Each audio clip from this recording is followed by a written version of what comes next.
Chapter 696. The retreat plan was carried out in an orderly manner. Unlike a well-trained army, it would take a longer time to gather the citizens and retreat. Therefore, the leaders of the alliance decided to give them 6 hourglasses to collect their belongings. During this time, the alliance's main responsibility was to clear out a reliable retreat route.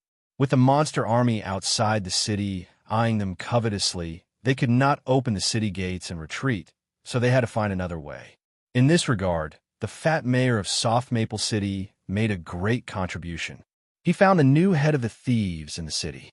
After Weather's disappearance, an unknown thief appeared and inherited Old Karen's legacy. He tortured the thief. Thanks to the bandit's confession, the leaders of the alliance knew about the secret passage in Sharon's tavern. They immediately sent people to widen and strengthen it. The first batch of workers were members of the Suicide Squad who were lucky enough to survive the battlefield. They carried shovels on their shoulders, and their eyes were filled with fear. The soldiers were in charge of supervising and watching over them. Occasionally, a few roars could be heard from the dark tunnel, like a dying volcano muttering to itself. To them, who had faced the monster army, these sounds were not good memories. There are no monsters in there, just some alchemically trained ankhegs. The mercenary leader explained to the laborers patiently as he sat on a short table beside the tunnel. It turned out that in order to speed up the construction, the fat mayor of Soft Maple City mobilized some alchemists to help. Each of them brought along an ankheg that was usually used to produce alchemy materials. Although it had the word worm in its name, ankhegs were not insects, but magic beasts. They were about the size of a horse when they reached adulthood. They had 6 legs and a shovel-shaped upper jaw. Usually, alchemists would collect the secretions from the ankhegs' mouths as alchemy materials. It was a thick, corrosive liquid that had a certain degree of acidity. But with a little processing, it could be made into a very good dissolving agent. In addition, the old skin that the ankhegs shed every year could be used to make some corrosive alchemy containers. However, the reason they brought the ankhegs here was to let them use their special ability to dig. Their jaws and feet are perfect for digging. Other than the frozen soil and rocks with more metal minerals, the ankhegs' digging speed in soft soil, sand, and gravel was absolutely astonishing. Moreover, the thick, corrosive liquid secreted from their mouths allowed the ankhegs to strengthen the hole they dug, turning it into a sturdy tunnel. With the help of these little digging experts, the laborers were only there to help move the soil and gravel dug out by the ankhegs. After the tunnel was widened and reinforced, the alchemists left with their ankhegs. They still had to make use of the time to refine blazing fire glue and impact oil. The first to enter the tunnel was the leader of the rebel army, who had not had much of a presence for the past 2 days.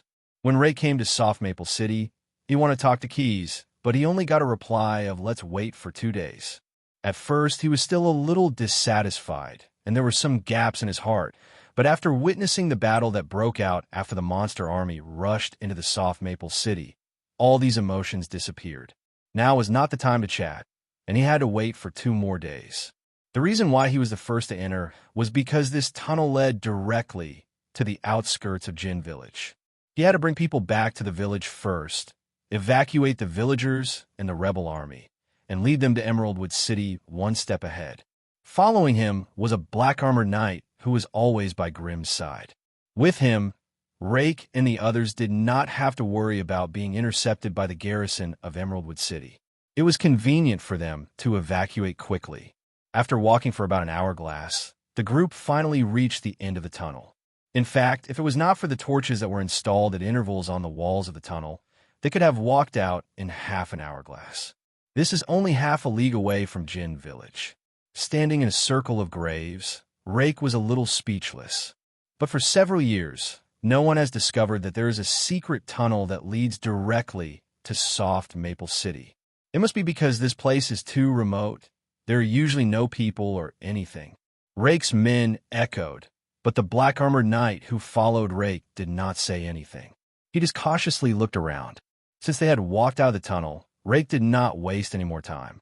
He led the group of people out of the cemetery quickly and came to a man-made path. They walked towards the direction of Jin Village. There was a thin layer of snow in the forest, and when they stepped on it, it made a rustling sound. At this time, night had quietly fallen, and the path in the forest became darker. A rebel soldier behind Rake took out a lantern and wanted to light it. "Don't light it." The black-armored knight, who had been silent the whole time, quickly came to the soldier and grabbed his wrist. "Something doesn't feel right. I think I smell blood." Because of the black-armored knight's reminder, Rake immediately reacted. He immediately took out a small leather bag, squeezed out a little bit of dark red ointment, and then quickly rubbed it into his nostrils. This was an alchemy potion called Hound's Blood, which could enhance the user's sense of smell for a short period of time. With the help of the external object, Rake also confirmed that the black-armored knight was not lying. There was indeed a faint smell of blood in the air. Rake immediately thought of the monster army that they encountered in the past few days. Not good. The Juniper Village might have been attacked by the monsters. The guards here can't stop those vicious monsters. Years of leading troops in war had given this rebel leader, who was originally an alchemist, an ability to resist pressure that far exceeded his peers. Rake did not order his men to go to Jin Village. Instead, he stretched out his hand and used sign language to tell them to disperse and not let the possible enemies surround them. Then, he glanced at the black-armored knight and saw him nodding at him. This group of people carefully took out their weapons, lowered their bodies, and slowly moved in the direction of Jin Village. Chapter 697. What would the end of the world look like? Perhaps everyone had an answer in their heart, but in the eyes of Harrow and his men, the end of the world was nothing more than this. This scene was the end of the world. When they reached the edge of Juniper Village, the smell of blood in the air was very obvious. Everyone could smell it. The camp was made of logs, and there were already large holes in it. The tragic scene was unreservedly reflected in everyone's eyes. Cocoons were almost all over the village. Some were big and some were small, but without exception, they were all broken.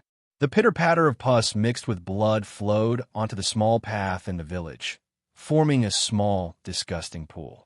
The sun was setting, but there was no light in the entire Juniper Village. Only a few jackals that sneaked into the village from the forest surrounded the small pond and drank. They looked up from time to time with green light in their eyes. It must be the king's men. Seeing the tragic scene in Juniper Village, a rebel soldier said viciously. He had relatives and friends living in the village. Those disgusting monsters must be killed. Harrow stared at him, but did not refute his words. The situation was obvious. Juniper Village was attacked by a general. The villagers were all turned into monsters, and now they were all taken away. "Kill those jackals," Harrow thought for a moment and ordered. "Don't care about those cocoons. When the people in the city evacuate, let them see this scene. Let them know that if they don't want to become monsters that are neither human nor ghost, they have to run quickly." The black-armored knight beside Rake suddenly stretched out his finger. "Look over there." Following his reminder, everyone looked at the pack of jackals that were foraging for food. Those guys that drank the corpse fluid seemed to be mutating too. Under everyone's surprised gaze, the facial muscles and hair of the jackals that drank the corpse fluid began to peel off. Not long after, their skulls and bright red tendons were completely exposed. However, they didn't seem to have realized that something was wrong with them. They are mutating into bone-faced spotted beasts. Harrow was an alchemist. He was more knowledgeable than the others. He immediately recognized what kind of creature those jackals had mutated into. They are turning into magic beasts. His exclamation did not elicit any reaction from the others. Everyone, including the black-armored knight, except for Harrow, was just a bunch of bloodthirsty thugs. Naturally, they didn't have much knowledge. They lacked a basic understanding of the technology that could allow ordinary natural creatures to mutate into magical beasts. "Are we still fighting or not?" "Boss," one of the rebel soldiers asked. Rake nodded. He knew how strong the bone-faced spotted beast was. With the strength of the dozen of them, it was not too dangerous to deal with a few bone-faced spotted beasts. Thus, the rebel soldiers picked up their weapons and crawled into the hole in the wall. The black-armored knight followed closely behind, holding a battle axe in his hand and standing beside Rake, supporting the group of soldiers. Seeing that someone was attacking them, the group of jackals that were mutating into the bone-faced spotted beast immediately reacted. They raised their pale heads and let out a low growl. Then, they turned around and charged over. Whoosh, whoosh, whoosh. 3 consecutive arrows were shot from a rebel soldier's bow and hit the bone-faced spotted beast that was running at the front. It was the largest and the fastest, so it naturally received the most care. As it turned out, although the jackals had mutated, they did not become much stronger. Of the 3 arrows, other than the one that hit the exposed skull, the other 2 did not bounce off and successfully hit the target. With just a whimper, the beast that looked like the leader of the jackals fell to the ground. It was even stabbed a few more times by the rebel soldiers. It did not take long for the rest of the mutated jackals to be slaughtered by the soldiers. Rake ordered his men to drag the dead jackals together and dig a hole to bury them. It's not convenient to start a fire now. Later, we'll put up a sign here. When the city's army comes, they'll set these things on fire. Then, he personally mixed some alchemy potions and sprinkled them around Juniper Village. These potions emitted a pungent smell that could disperse the insects in the forest and prevent them from entering the village to drink the blood of the mutated creatures. After doing all this, more than an hourglass had passed. They hurriedly went to a permanent stronghold run by the rebels to prepare for the evacuation. The rest could only be left to the troops that evacuated from Soft Maple City. After about 4 or 5 hourglasses, sparse flames lit up in the forest. The troops of Red Pine City and Emerald Wood City came out of the secret passage. They flattened the cemetery at the exit of the secret passage and opened up a path from the exit to Juniper Village. Then, nearly 60,000 civilians of Soft Maple City were half driven and half willingly through the tunnel and set foot on the forest path that had just been consolidated. Although there were some troubles during the evacuation process, the regular soldiers of Black Willow and Blue Maple who were scattered among the civilians in the form of squads suppressed the chaos and ensured that the evacuation was completed in an orderly manner. During the entire evacuation process, the fat mayor of Soft Maple City also led his mercenaries and Steel Fork Battalion soldiers to do their best to maintain the order of the team. At this moment, except for some properties and furniture that could not be taken away, Soft Maple City was almost empty. Only the alchemists responsible for the production of blazing fire glue and impact oil, as well as Keyes' group, did not leave. "How's the preparation of the caravan?" Keyes asked Fizak, who was in charge of this work. The other party immediately gave an affirmative answer, and at the same time reported the escape route that they had just planned. As the last batch of troops to evacuate, the alchemists could not leave with the rest of the troops. They could only take carriages and Keyes' men to break through the southwest gate of Soft Maple City and take the main road to Emerald Wood City. However, unlike the ordinary civilians, they would be protected by the scale of perpetual order. At the same time, because there were fewer people, the animals used to pull the carriages were more affluent, so they might even reach Emerald Wood City faster than the group of civilians who left first. In the latter half of the night, when everything was ready, Keyes directly ordered all the torches on the city wall to be lit, and then let Nala drive the storm mech to move away the blocked city gate. The monster army that had been squatting outside the city also noticed the abnormality in the city. As the commander, the dog trainer immediately ordered, "The opponent's mech must have run out of fuel. Now is our chance to replenish it." The monster army that was inspired by these words instantly charged at Soft Maple City again, as if they had been injected with chicken blood, and very smoothly spread throughout the city. But at this moment, the figures of the guards of Soft Maple City on the city wall suddenly disappeared one by one, and this already empty city ushered in its most dazzling moment. Countless flames and explosions suddenly appeared in Soft Maple City.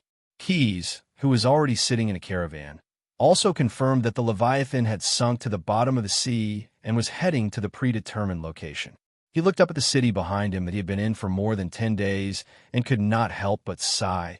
The artistic level is still not very good. Chapter 698. In Dwarf Island, inside the steam dome, the master craftsman's chapel, a shrill, angry roar rang out. "How can we take this lying down?" An elder sitting on a maglev chair leapt off his chair, slamming the long table in front of him as he yelled. The master craftsman couldn't help but nod approvingly at the elder who was known as the Dwarf of Dwarfs. Right now, he was hoping that someone would stand up and say something similar, but no one in the hall responded. Have even the elders of the dwarfs fallen to such a state? The master craftsman was filled with sorrow, but he couldn't say those words aloud, because if he did, he would become a traitor who had betrayed the dwarf god and an outcast of Dwarf Island. As the oldest dwarf on the island, the master craftsman had lived for almost 600 years, and he believed in the leader of the dwarf gods, Jar-dazzling. In other words, he was the purest kind of dwarf. However, among the elders present, he was the only one who was a believer of Jar-dazzling. Moreover, apart from the elder who had just roared in anger and was a believer of Flando Steelhide, the dwarf god of forging, the rest of the elders all believed in the young dwarf god who was born in Ramsey, the god of virtual games STEM.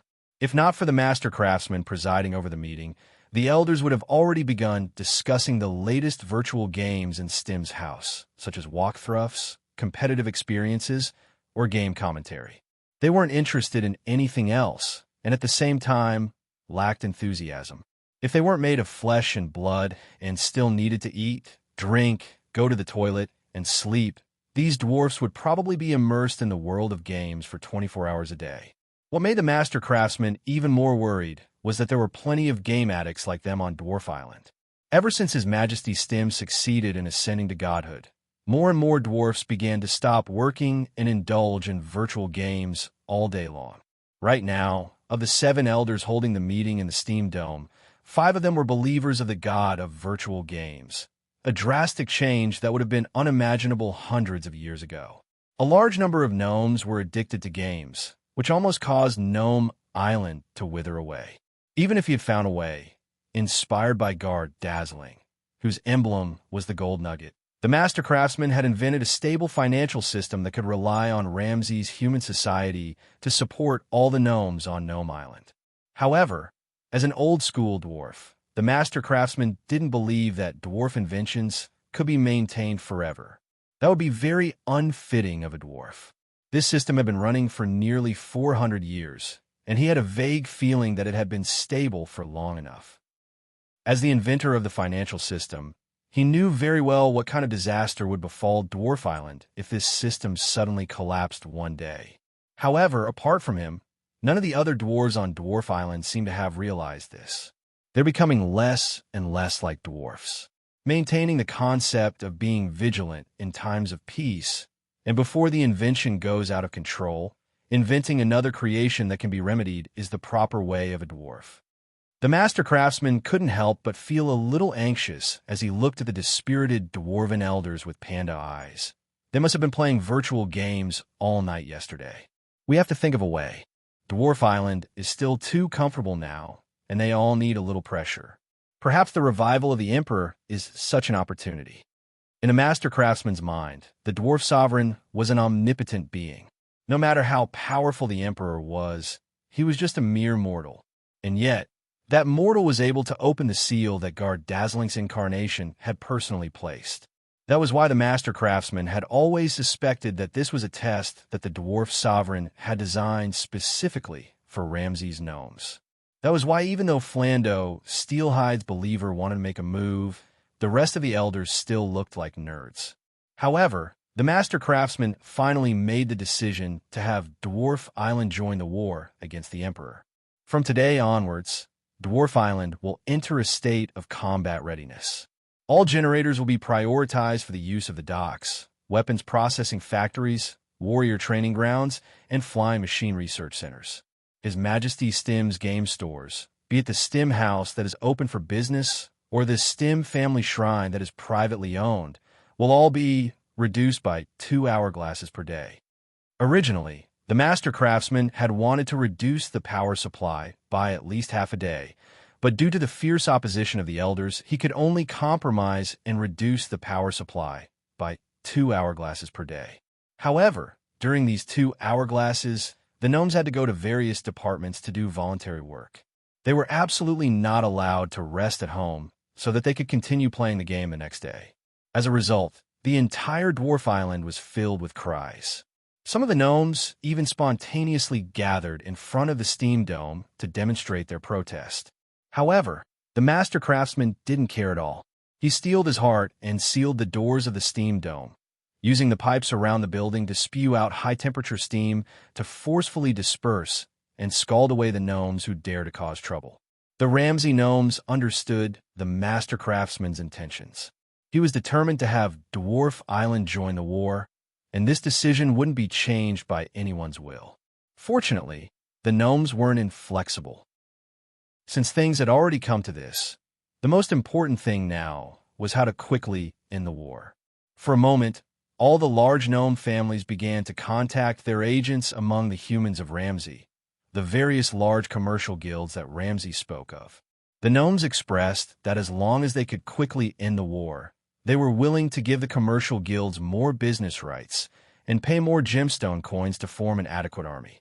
At the same time, the gnomes imitated the strategy used by STEM when operating the virtual game and developed a public reward system. All the humans of Ramsey could use their achievements in fighting against the Emperor's forces to exchange for gemstone coins. They even listed killing or resealing the Emperor as the top prize, and the reward was the production method of cat's eye emerald coins. In other words, as long as they could obtain this reward, the human would have gemstone coins that theoretically could never be spent. However, in the eyes of the master craftsman, these actions of the gnomes were a form of laziness. He didn't think that the Ramsey people alone would be able to fight against the Emperor's army of monsters. Moreover, the highest reward didn't have any practical meaning. Even if someone knew the production method of cat's eye emerald coins, wouldn't Dwarf Island adjust the exchange rate and declare this currency invalid one day and replace it with new gemstone coins? It's better to have action than nothing. Being able to participate in this war is better than playing games at home. In the end, the master craftsman could only comfort himself like this. Chapter 699. I've experienced excitement, and I've also experienced boredom. But in my opinion, it's better to be boring. Old Bobby followed the team and walked slowly. While walking, he secretly thought about the various kinds of excitement in the past few days.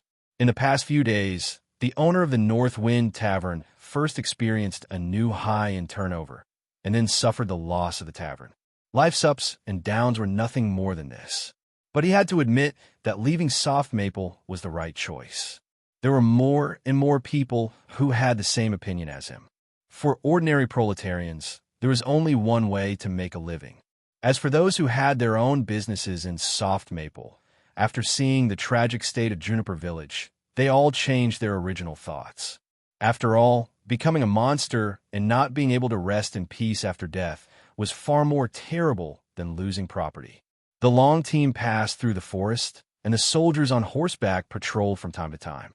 These riders were responsible for driving away the beasts in the forest, and, at the same time, they had to be on guard against the various variables that would cause chaos in the team. Every once in a while, the team would take a short break. The soldiers would drag out the previously identified unstable factors, the villains who bullied women and children, the thieves who couldn't control their own hands, and the rich dogs who robbed other civilians' livestock. The priests of the gods would cast a spell to detect those people. Whenever there was a red light on their body, the soldiers standing behind them would raise their swords and punish them. As for those who didn't have a dazzling red name, their hands were tied and handed over to the Soft Steel Fort Battalion. However, their names had been recorded in the roster of the Death Squad. Because there were as many as 60,000 refugees in this team, the route previously provided by the rebel leader Rake became unsuitable. Mayor Green had to send soldiers to open up a new road, cut down trees, break vines, and crush shrubs. Only in this way could the people, livestock, and carts behind them pass smoothly. Emeraldwood City was located in the southwest direction of Soft Maple City, separated by a stretch of hills. Because they didn't take the main road, the team walked for about 3 days before arriving at the border of Emeraldwood City. Fortunately, the Emperor's troops seemed to have been delayed by Mr. Quith's plan, and there were no attacks from the monster army along the way. And as the team gradually left Soft Maple, the abnormal cold didn't continue to torture them. But even so, after 3 days of marching and retreating, they still lost nearly 3,000 men, including hundreds of criminals who were executed, the old and weak who died of hunger and cold, and some civilians who fell behind for unknown reasons. But in view of the current situation, the 5-city alliance's mayors could accept this result, and the loss of personnel was even lower than they expected. Emeraldwood City's defense came to support this team. This team was the 3rd team they received in 3 days. After seeing the black armored knights by Harrow's side, the soldiers who stayed behind to guard Emeraldwood City believed that the rebels who had arrived at Emeraldwood City had been properly settled. Soon after, the alchemists who had broken out of the encirclement with questmen also arrived at Soft Maple City. Under the command of the black armored knights, this batch of alchemists all had their own new jobs. Together with the Emeraldwood City's alchemists, they had begun to prepare various kinds of alchemy potions for the upcoming war. After working hard for several days, the group of people who escaped from Soft Maple City finally settled down in Emeraldwood City. The Green family had operated in this city for hundreds of years, so it wasn't too difficult to settle 50 to 60,000 people. The city's craftsmen opened up an area outside Emeraldwood City and cut enough wood from the forest to build simple houses. Then, with the help of the Emeraldwood City's able-bodied men, a town for temporary settlement was built. The original Fat Mayor, at this time, led the mercenaries to become the town's manager, and the Steel Fort Battalion was incorporated into the Emeraldwood City's defense force to undergo retraining. Those who didn't pass the assessment were eliminated. After that, Mayor Green didn't personally involve himself in the situation here. He focused most of his energy on finding the hidden Mecca in Jadewood City. According to Keyes, these ancient war machines were all the last means to prevent the resurrection of the generals. Therefore, he quickly circled the location of the Mecca's excavation, the legendary place where the generals were sealed in Emeraldwood City. But after digging for a while, they didn't find anything that looked like a Mecca. Instead, they confirmed that the tomb where the generals were sealed had indeed been robbed, and the coffin had disappeared. In the Green family's mansion. "His name is Shirgu," Green said with a sullen face. Several retainers who were listening to his instructions were all lying on the ground in fear and trepidation. The thick blanket was obviously very warm, but they all felt cold all over. "He is the enemy of all the Ramsey people, a general under the ancient slave master emperor. His tomb was obviously a forbidden area, but now it has been rebuilt into a commercial district. You are responsible for the planning and construction of Emeraldwood City, so you must be responsible for the approval of this reconstruction project. Who was the merchant at that time, and how much benefits did he give you? You actually dared to privately agree to demolish the forbidden area and build houses on it. No, you want to build a whole block." The several retainers were shivering like sieves, but none of them dared to answer Green's question. Seeing this, Emeraldwood City's lord couldn't help but coldly snort, and a group of private soldiers wearing black law enforcement uniforms walked out. Without saying anything, the group of private soldiers were like eagles catching chicks, carrying the retainers away in pairs. "Your crimes are simply unforgivable. Go and write down the details of the merchant who developed the commercial district. I can spare the life of the one who wrote the most and in the most detail for the time being. As for the rest, escort them to Shing Peak in half an hourglass and push them to their deaths in Burial Valley." Mayor Green's cold words were transmitted to those people's ears word for word. In Emeraldwood City, there was no law more effective than the words of House Master Green. If he said that he wanted to execute those who didn't write enough and in enough detail, then they would definitely be executed. Thus, each and every one of them did their best to recall every detail of the transaction from a few years ago. They wished they could clearly remember the merchant's voice and smile, and then write as detailed as possible. The merchant they're talking about is probably the same as Sharon in Soft Maple City, a monster spy in disguise. Ignoring the several derelict officials who were pushed away, Keyes, who was standing next to Green, crossed his arms and gave his opinion. "I'm afraid it will be very difficult to find him now. Then, there is no need for those good-for-nothings to continue living. Now, not only Emeraldwood City, but all of the Ramsey people already have no room to maneuver. Green agreed with this point of view, nodding and coldly saying, Chapter 700. I have a guess. Keyes thought for a moment, then continued. The Calamity Generals, Madam, and Emperor all have their own characteristics, and their abilities are different. In order to deal with their resurrection, the ancient Ramsey people and dwarves hid war machines near the seals that could deal with them. So how could these war machines be exactly the same? Mayor Green nodded. Although he didn't actually understand, it didn't prevent him from being a good listener. Keyes' guess actually originated from the two Calamity Generals he had in his hands, Foolish Opinion and Soul Search. They had completely different abilities. Foolish Opinion was the product of the one-eyed hawk monster's transformation, while Soul Search was a soul power mage. The storm mech of Soft Maple City was indeed the only magic weapon that could restrain the monster army. Once it was activated, ordinary monsters couldn't resist its attack at all. However, in the face of Foolish Opinion and Soul Search's ability, the storm mech's ability didn't seem to be too right. The mech was invincible on the battlefield, but could it solve the rumors spread by Foolish Opinion? Soul Search's soul power spell couldn't break through the many coatings of the storm mech, but bypassing the mech, the Calamity General could completely control ordinary people to cause great chaos and cause great destruction. Since the ancient dwarves and the Ramsey people left behind a backup plan, presumably that backup plan was also targeted. Around every sealed monster leader, there must be some kind of war machine that could restrain its ability. There were also many types of mechs. Not all the mechs buried in the city were of the storm mech type. Breaking it apart, crushing it, and explaining it to Mayor Green again, this supreme commander of the Alliance army finally understood what quest meant. You're saying that the mech buried in Emeraldwood City might not be the storm mech, or that the mech was buried in the first place, but it might be hidden in another form. Hearing him say this, Keyes knew that the other party understood what he meant. That's right. Through the information collected so far, as well as the materials we've found from various ancient books, Shurgu is likely to be a Calamity General transformed from an undead creature like the Hunting Corpse. His most important job is to search for prey for the Emperor to replenish the monster army. Other than the ability to devour bones, to form arrows, his ability to move at high speeds was his most unique ability.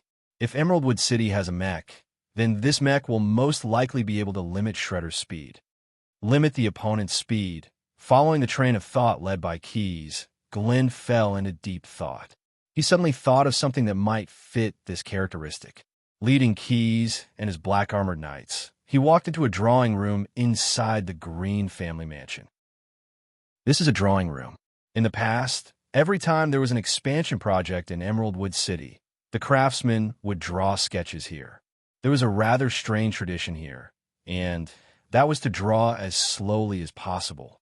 If a cartographer draws too fast and makes any mistakes, according to the ancient code of Emeraldwood City, they will suffer 3 days of imprisonment. Green explained to Keyes. There are some contradictions, right? Keyes also heard the problem. If there was even the slightest mistake, the draftsman would be imprisoned. This tradition could be said to be very strict. But with such a strict tradition, a mere 3 days of imprisonment was unavoidably too lenient. It was as if the Green family head who left behind this tradition was playing around, or perhaps he deliberately left behind such a contradictory tradition so that future generations would remember this drawing room. Walking into the drafting room, they saw a map of Emeraldwood City that took up an entire wall. This map was already several hundred years old, and the location marked on it was also different from the current Emeraldwood City. But the whole map showed no signs of mottling falling off, and every line was still as clear as before.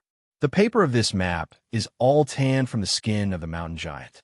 The ink used to draw the map should be the precious indigo, which can guarantee that it won't fade or peel off for several hundred years.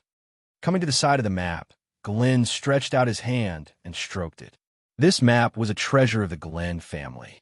Every generation's head of the family would instruct their descendants to keep it well and not to move its position or deface the pattern on it. Therefore, Even Mayor Glenn had never reached out to touch this map before. Shirgu's tomb should be. He pressed his palm lightly on the map and stroked the lines on it until he reached the location of the seal. Here, there's a sunken place. Find me a dagger. The black-armored knight, who was not far from him, immediately handed over a dagger. With a piercing sound, Glenn quickly dug out a big hole in this precious map. There was a secret compartment hidden in the wall behind the map.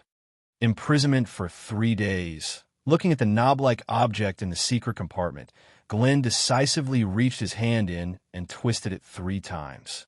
Immediately after, the wall with the map on it began to tremble slightly. A secret door slowly opened.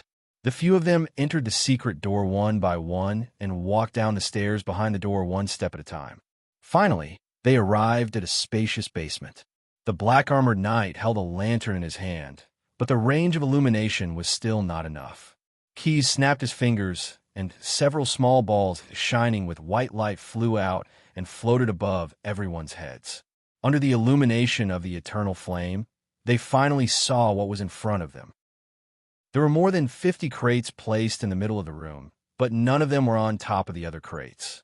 Glenn walked to a box and wanted to open it, but found that the gap between the lid had been sealed with beeswax. So, he could only use the dagger again to carefully cut it open and then open the box. There were 2 things in the box, an operation manual and a strange-looking mechanical creation, an honorary product of the Spanner family.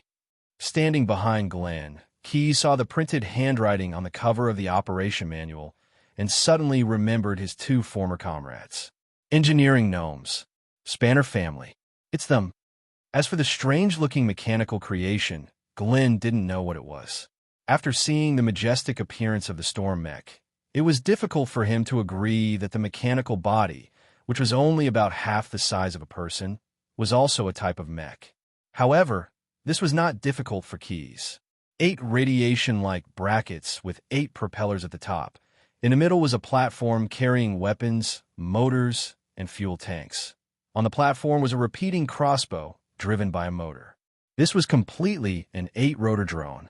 Looking at the about 50 crates that covered the entire basement, Keys understood why the war machines left in Emeraldwood City were a secret weapon against Shredder. It was to use the drone swarm tactic to kill the robber. Chapter 701. After Emeraldwood City discovered the swarm drones, Red Pine, Black Willow, Blue Maple, and other cities successively discovered their inherited war machines. Without exception, they were all weapons of mass destruction to deal with the corresponding calamity generals. Red Pine City, in response to his ignorance, unearthed a robotic male Sphinx war beast that could emit intimidating sound waves. Black Willow City, in response to Soul Search, unearthed an obsidian destroyer statue that could absorb soul energy. Blue Maple City, in response to his incarnation, unearthed an alchemy golem made of metal, wood, and glass tubes. In terms of value alone, the storm mech unearthed in Soft Maple City was undoubtedly the ceiling for the ancient Ramsey people to purchase arms from the siege goblins. However, considering the energy consumption, endurance, and maintenance costs, the war machines found in other cities seemed to be more advantageous. The swarm drones in Emeraldwood City were powered by a small light oil engine, and they could produce their own weapons and ammunition. Even if 50 drones took off at the same time, the fuel consumed was less than 1/10 of the fuel used to activate the storm mech once. It was only enough for the storm mech to operate for 3 hourglasses, but it was enough for the swarm drones to fly for an entire day. Red Pine City's robotic male, Sphinx War Beast, used the captive's ignorance as an experiment. His sound wave attack could directly and effectively restrain the disturbing spiritual energy that the enemy constantly released to the surroundings. The infrasound attack contained in the 3 overlapping roars could even directly damage the Cyclops' cerebellum, causing it to lose the ability to coordinate its limbs. Black Willow City's obsidian destroyer statue had equally astonishing effects. Soul Search, who had been captured, was composed of soul energy, so he was not afraid of various interrogation methods. However, when he saw the obsidian destroyer statue, he immediately had a feeling similar to bristling. In order to test the effect of the weapon, Snade canceled his amber seal and released Soul Search to face the obsidian destroyer. However, the soul energy released by the Calamity Generals was completely absorbed by the weapon, allowing it to complete its charging. Wings made of soul energy extended from the obsidian destroyer's back, and it flew into the sky like a griffin. It directly locked on a Soul Search and used pure soul energy to form a shock wave to continuously attack the Calamity Generals. If it weren't for the Demolika's timely intervention to restrain the bloodthirsty obsidian destroyer, the captured Calamity General would have turned from an experimental subject to a dead experimental subject. In comparison, the alchemy golem unearthed in Lanfeng City was indeed more troublesome to activate. Unlike ordinary golems, when the engineering goblins designed this golem, they considered that Tribulation might use spells such as Striking Golem to attack the soul of elements in the golem. Therefore, they took a different approach and replaced the intelligent control center that provided the golem with the brain of a humanoid creature. From the outside, this stooped construct was composed of glass tubes, metal, and wood. On top of it was a brain covered in tempered glass, floating in an unknown liquid with 2 eyes. However, in order to keep the brain active, the engineering goblins were lacking in the anti-corrosion aspect. After hundreds of years, more than half of the brain in the vat had rotted away, and many of its functions could no longer be carried out. In the end, it was the remnant of the miracle craftsman race, Shay, who removed the tempered glass cover and took out the brain. First, all the rotten parts were removed, and then the brain was repaired with a chip that came with its own battery. When the alchemy golem was successfully reactivated, due to the lack of a corresponding Calamity General to test it, Snake could only personally confront it to test the specific functions of this rarely seen golem. As a result, he found that not only was the alchemy golem more flexible, its reaction speed was much faster than that of ordinary golems, but it also had a high resistance to other types of spells except for soundwave spells. This kind of golem also had a strange ability to absorb vitality through the 2 syringe-shaped magical items installed on its arms. The alchemy golem could absorb the vitality of the opponents it touched. Then, this vitality would turn into a kind of liquid and be stored in several containers in the golem's body. With this liquefied vitality, the alchemy golem could use a spellcasting method similar to that of the mages in the World of Ashes, using the vitality of other creatures to provide energy support for spells, to cast many kinds of spells to fight with the enemy. To put it bluntly, when the alchemy golem faced an opponent with strong vitality, it would transform into a standard close combat mage, the kind that nurtured itself through battle and became more and more spirited. Fortunately, the steampunk Demolik was an undead creature, and Snade did not have any vitality for the alchemy golem to absorb. In the end, after the liquefied vitality originally stored in the alchemy golem's body was exhausted, the golem stopped attacking. "Good day, sir." The fat mayor of Soft Maple City arrived at the assembly hall early, and he repeated his greetings to all the guests who had arrived. However, at this time, his mood could be described as complicated. He was like a child who had lost his beloved toy, but was compensated with a lollipop. Each city, with a Calamity General sealed inside, had unearthed their own war machines one after another, and they were successfully activated one after another. As the first to discover this secret, he had left his storm mech in Soft Maple City. He still did not know that the storm mech had been driven by Neru to a newly established weapon research center of the scale of Perpetual Order. The only good news was that as the war machines were discovered one after another, he, like all the Ramsey people, had more confidence in their hearts. For a group of people who had experienced despair, being besieged by monsters and luckily escaping, knowing that they had weapons in their hands that could compete with those terrible monsters, it could more or less make them sleep better. "Good day, Mr. Mayor of Soft Maple City." As the host, Grim was the last to enter the assembly hall as usual. He greeted everyone, including the fat mayor, one by one. Then, The commander of the Five-City Alliance sat in his seat. "Thank you all for taking the time to come to Emerald Wood City," Grimm said with assurance as he looked around. "Previously, I had formed a five-city alliance with red pine, black willow, blue maple, and soft maple. Today, I invited you all to come here to discuss how to continue expanding this alliance. Now, the awakening of the ancient slave masters has become a terrible fact. This is a huge test that all the Ramsey people will face together. In the previous battle, we have used the battle to test the strength of the monster army. They are very strong, very strong. The power of the Five-City Alliance alone is far from enough to fight against them. So I launched this general mobilization of the Ramsey people." Chapter 702. The early morning sun was like syrup, sprinkling the streets and alleys of Emeraldwood City. Everyone got up early to start the day's work. At the Green family master's order, the whole city entered a tense state of war readiness.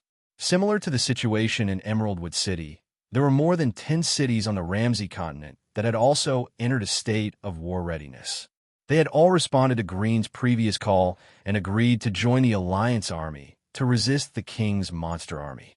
Originally, the mayors of those cities had some hesitation, but after seeing how the Tribulation General had turned humans into monsters and how powerful those monsters were, they immediately agreed to join the Alliance's resistance army. If it were any other time, these people might have to consider which side was stronger so that it would be easier to deal with them. But now, there was no need for that at all. Monsters and humans had never been able to coexist peacefully. Unlike Soft Maple City, Emeraldwood City was a mountain city, so it naturally had better defensive conditions. There was only one road from the north that led to the city gate, and the other three sides were either cliffs or mountain valleys. The food trade in this city was completely managed by the Green family. The food reserves in the city were enough for the whole city to consume for more than a year. There were more than 20 public reservoirs, and the big families also hid some mountain springs in their houses. With the experience of Soft Maple City, although Green had more confidence in Emeraldwood City, he still had a backup plan. He had specially opened up 3 huge public cisterns and installed a valve dam. Once the situation changed, as long as the people of Emeraldwood City picked up a floating tool that could float on the water, they would be able to float downstream to a secret camp more than 30 miles away. However, Keyes had some opinions about this. At present, the Ramseys have the upper hand, and they also have war machines in their hands to deal with the Tribulation General. If they are still passively defending, they are still competing with the King's army. There is no way to directly attack the enemy and solve the problem. In the young Blue Dragon's view, the Ramseys were cautious enough, but they lacked the willpower to fight. Instead of cutting flesh with a blunt knife and slowly consuming their morale, it was better to take advantage of the current advantage and directly flatten the enemy. Otherwise, even if dozens of cities were called an alliance, each city was not closely connected and could not cooperate to defend. If they were besieged by the monster army, the alliance would be meaningless, and the result would be that each city would fight for themselves. In order to make the alliance meaningful, the only way was to gather the armies of all the cities and form an army that truly belonged to the alliance. No matter how many routes the Emperor commanded the monster army to come, the Alliance army would take one route to meet the attack. There were only 10 Tribulation Generals and 1 wife under the Emperor. Foolish opinion and soul search had already fallen into the hands of Keyes. His incarnation had yet to show itself, but he reckoned that the Emperor had already absorbed all of his life force. The dog tamer had now become a Leviathan through and through. From the looks of it, a quarter of the enemy monster leaders were no longer effective. Moreover, apart from the dog tamer, only Shurgu was still serving the Emperor. The ancient slave master was busy reviving the other generals.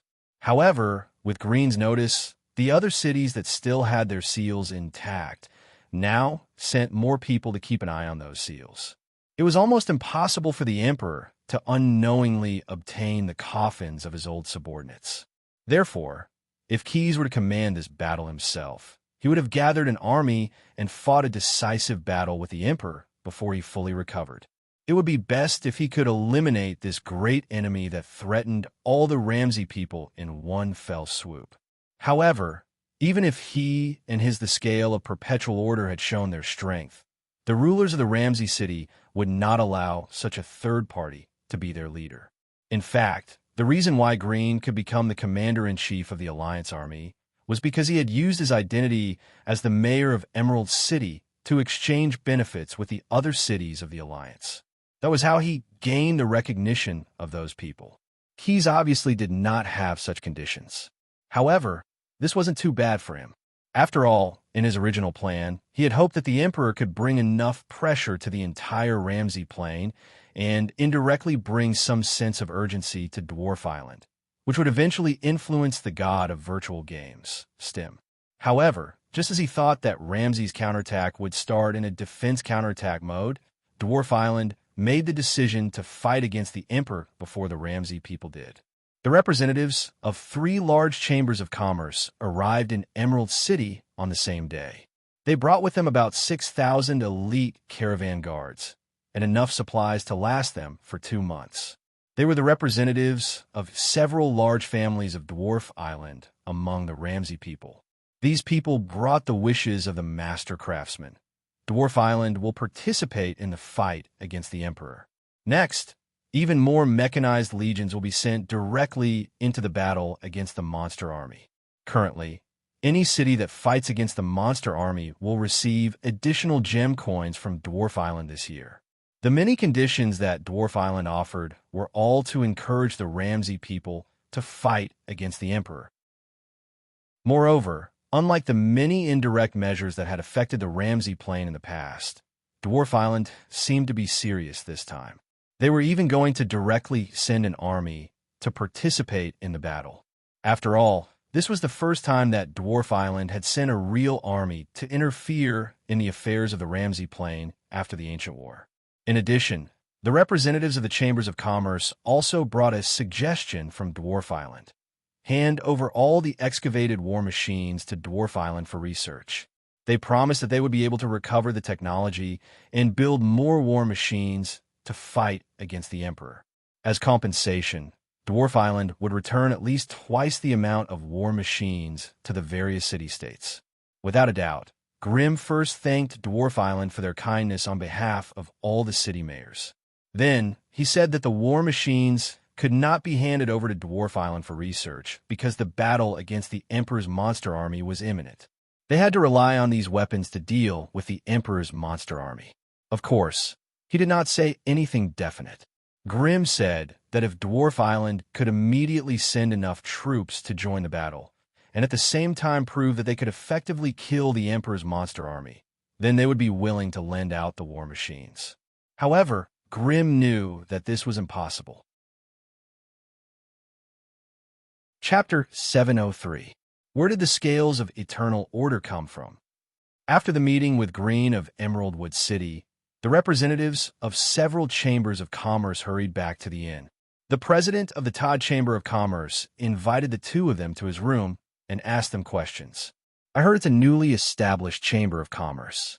The president, who was familiar with him, thought for a moment and replied, but so far, our commercial spies haven't figured out what their chamber of commerce is doing. When it came to commercial spies, Todd and the other president were both well aware that this old man had always liked to use spies. When the 2 chambers of commerce launched a new product, the product description might be placed on the other party's desk before they knew about it.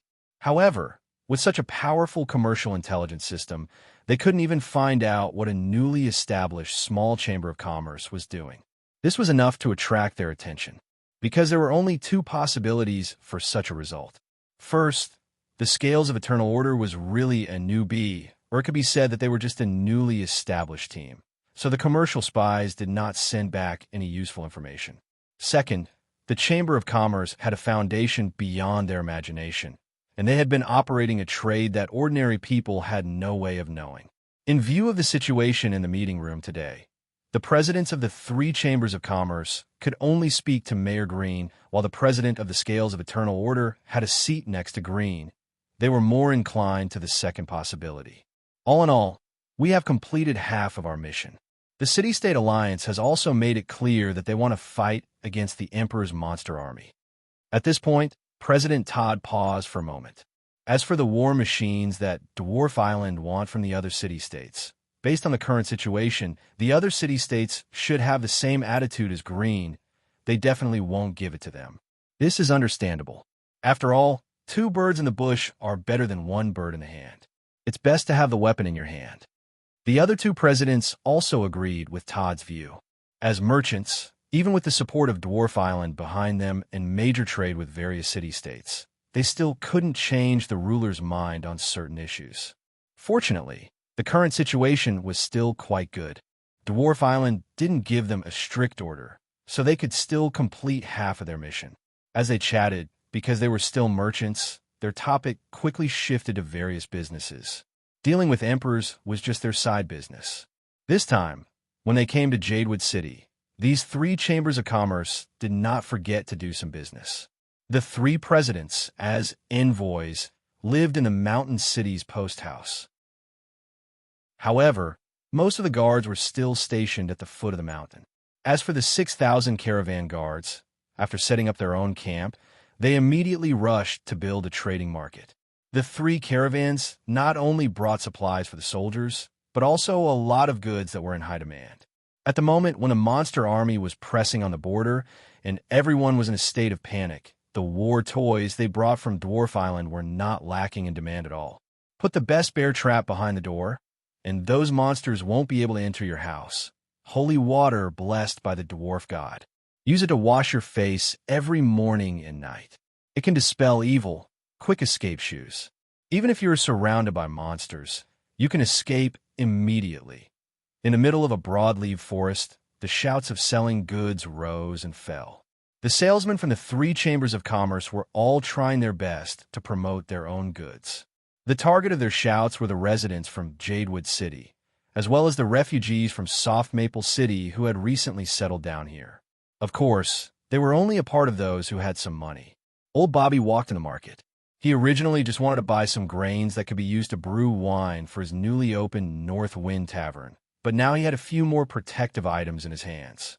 After experiencing the monster siege and the overnight retreat from Soft Maple City, the tavern owner was no longer optimistic.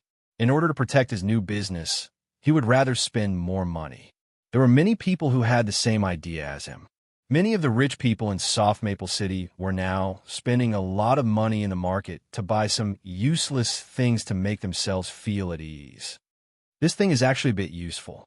Unlike before in Avernus, the old hag sold fake goods.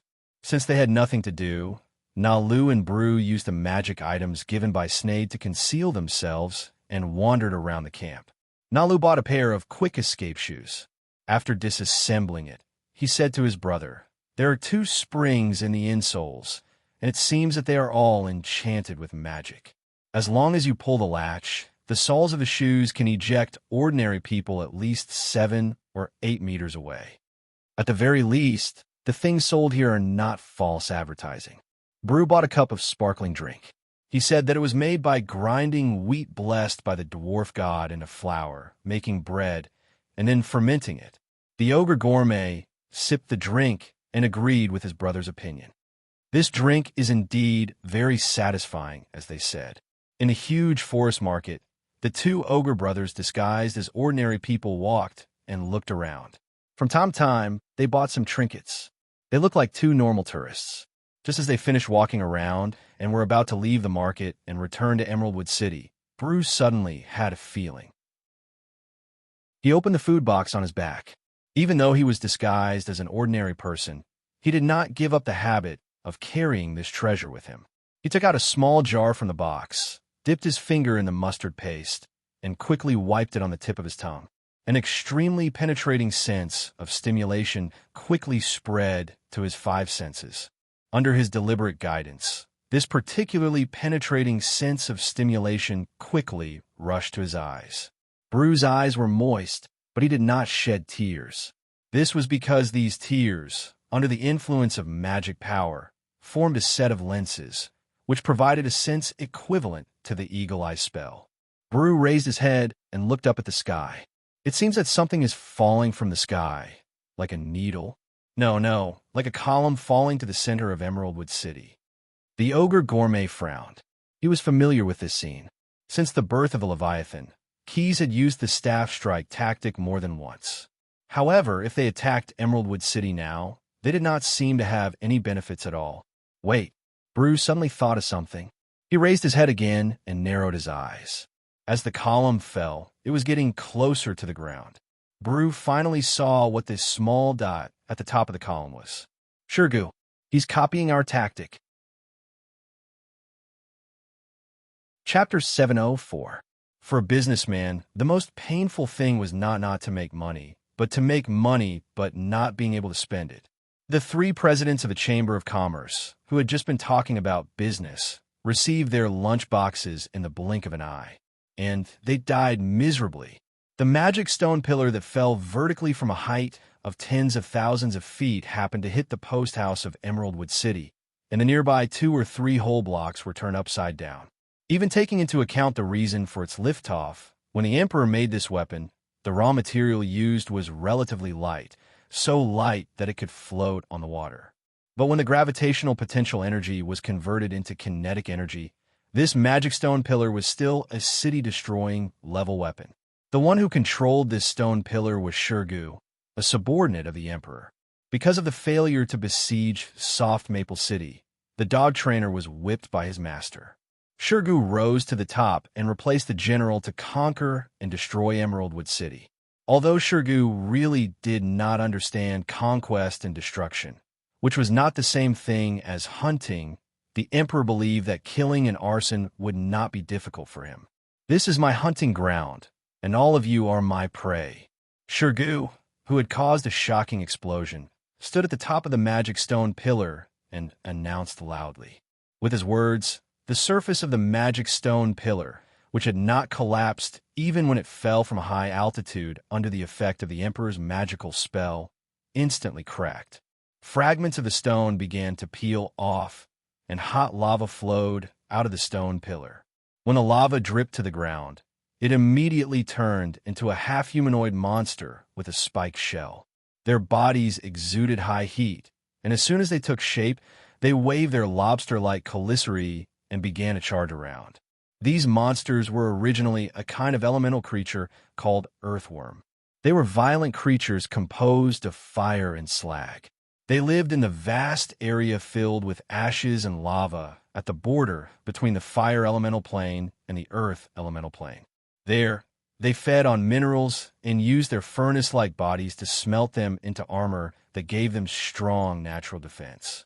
Although, as an otherworldly creature, the earthworm did not need to eat to survive, a hungry earthworm would usually be much weaker than its healthy counterpart. The Emperor summoned this elemental creature to the hatchery, then fed it with the metal residue obtained from the Soft Maple City. Finally, he used evil magic to twist it into a monster that did not belong to the natural world, the Earth Boa. After creating the magic stone pillar, the Emperor first stuffed all the earth puppets he had created in advance into it, then cast a spell to raise the stone pillar tens of thousands of feet above the ground, and finally moved the stone pillar to the sky above Emeraldwood City. The reason why Shurgu was arranged to stand on the stone pillar was to ensure that the stone pillar could fall vertically and reduce the resistance to achieve a higher speed. Secondly, it was to let tribulation command these earth puppets, set this city ablaze, and force out every prey hiding in the buildings. Let me enjoy the pleasure of hunting to my heart's content. Shurgu ordered all the earth puppets. The monsters all responded with a sound similar to crabs spitting bubbles, and then did their best to rush to every building they could see. For the earth puppets, it was impossible to walk through the door in this life. The high temperature released from their bodies allowed them to instantly turn the walls made of logs into charcoal, so that they could break through the walls and enter. If they encountered a wall made of hard rocks, the earth puppets would use their innate ability to merge with the rocks and move forward. Faced with these uninvited guests, the citizens of Emeraldwood City began to spontaneously resist. They waved kitchen knives, benches, and wooden sticks, trying to drive these monsters out of their homes. However, Those things either could not break the hard shell of the earth puppets, or were ignited by the lava ejected from their bodies, drowned, and melted away without a trace. As a last resort, more and more citizens ran to the streets. Without exception, these people all became the prey of Tribulation's bone bow and were tragically slaughtered by Shirgu. In a short period of time, Emeraldwood City, which had just recovered from the shocking explosion, instantly fell into 2 more blocks. Many of the citizens who fled to the streets were killed by arrows and began to mutate into semi-mature monsters. Howl, despair, then embrace death in pain. Shirgu, like a neurotic, announced loudly while flying in the air. On the path he passed by, the chilling flowers of blood bloomed one after another. At this moment, from afar to near, bursts of buzzing suddenly sounded. Like an octopus, drones took off one after another from the Green family's mansion, forming a swarm formation and rapidly approaching Tribulation. New tricks. Shirgu looked at the drones flying towards him and said disdainfully. He pulled out a bone arrow from the dendrobium between his legs, lightly knocked the bowstring, and shot at the drone closest to him. The bone arrow tore through the air, making a hissing sound like a wild snake spitting out its tongue. However, the drone did not dodge. Instead, it shot a crossbow arrow at it, and with a ding sound, the bone arrow was shot out of the air. Shirgu was slightly startled. Immediately afterward, the group of drones swarmed forward like wasps that had their nest blown up, surrounding Robber tightly. Bang! Bang! Bang! The rain of arrows continued to rain on Shirgu as if they wanted to annihilate him. With no way to avoid it, Tribulation could only use advanced teleportation to free himself from the encirclement. This was the first time he had experienced something like this. One had to know that Shirgu was originally a hunted corpse by the Emperor, a kind of flying Kwai Kalang. Kwai Kalang was a spirit creature with the most astonishing movement speed, transformed into Tribulation. This had always been a skill he was proud of. Bone arrow clone technique. After teleporting out of the encirclement, Shirgu immediately drew his bow and shot out bone arrows like a cannon. In the process of flying, these arrows split into 2, 2 into 4 into 8, forming a real downpour of rain. The drone swarm could not dodge in time. One after another, the important mechanical parts of the drones were hit by bone arrows, and then they fell from the air to the ground like dumplings. That's it, Shirgu said with a proud grin. However, he only said half a sentence and could not say the second half. It turned out that after the drones fell, there was a flash of yellow light on the fuselage immediately. That was the construct repair added by the engineering goblins on the core components. Then they flew back into the sky. What the hell? Tribulation General cursed. Faced with the swarm of drones again, he could only choose to retreat quickly and then think about other things. After all, he was good at speed and archery, not high HP like the dog tamer. The power that these drones had just unleashed had revealed the ability to kill him completely. Chapter 705. Damn it, just a little bit more, Grim said fiercely. With a fin-like signal transmitter on his head and his eyes firmly locked on Shirgu, the mayor of Emeraldwood City kept urging his chariot to run faster. For hundreds of years, Emeraldwood City had never suffered such a disaster as today. Most of the time, the hill giants only made a small fuss outside the city. At most, they just threw 2 stones and smashed a few piles of rubble from the city walls. But today, the terrible magic stone pillar fell from the sky, not only directly overturned 2 blocks, but also released a large number of earthworms to wreak havoc in the city. The number of casualties in the entire city was so high that it was difficult to calculate. The most optimistic estimate was that in half an hourglass, more than 3,000 lives were lost. As long as the Green family has a single man left, no one will be able to walk out of this city unscathed after harming it. Mayor Green's eyes were bloodshot, and his teeth creaked as he gritted them. The reason why he used the drone swarm to deal with Shirgu was that he wanted to keep this calamity here to comfort the souls of the people who died in Emeraldwood City. A total of 38 drones, all connected to Grimm's brainwaves through signal transmitters. With a thought, these war machines designed by the engineering goblins would move and adjust their formation, whether attacking, defending, or dodging. Each drone was like a hornet in a swarm, naturally locking onto Shurgu and not letting him go. To be honest, to send 38 signals at the same time, even with the fin-shaped signal transmitter as an aid, was not an easy burden for the user. Gradually, Grimm felt his temples begin to swell and throb. Faster! Don't lose track of Shurgu. We must end this quickly. Feeling his spirit weakening, he could not help but loudly order the black armored knight who was driving the chariot. As loyal subordinates, cultivated by the family, the black armored knight would firmly obey the orders of the Grimm family head of each generation. Even if the Grimm family head ordered them to die in vain, these people would gladly endure it without any hesitation. Driving the two-wheeled chariot pulled by two strong horses, the black armored knight rampaged on the road. Whether it was the gargoyles, the stalls on the street, or the fleeing pedestrians, he would not avoid any of them. Around the chariot, there were over 100 private soldiers of the Green Clan in black armor. They were all elites from the garrison of Emeraldwood City. These people were all riding on two horses. When they saw pedestrians, they would chase them away. When they encountered scurrying earth boas, they would pull out the weapons in their hands and charge forward without hesitation.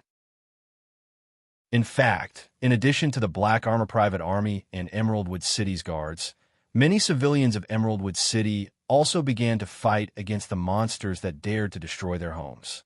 Compared to Soft Maple City, this city built on a high mountain seemed to have more of a mountain temperament, stubborn, tough, and daring to fight to the death with the enemy.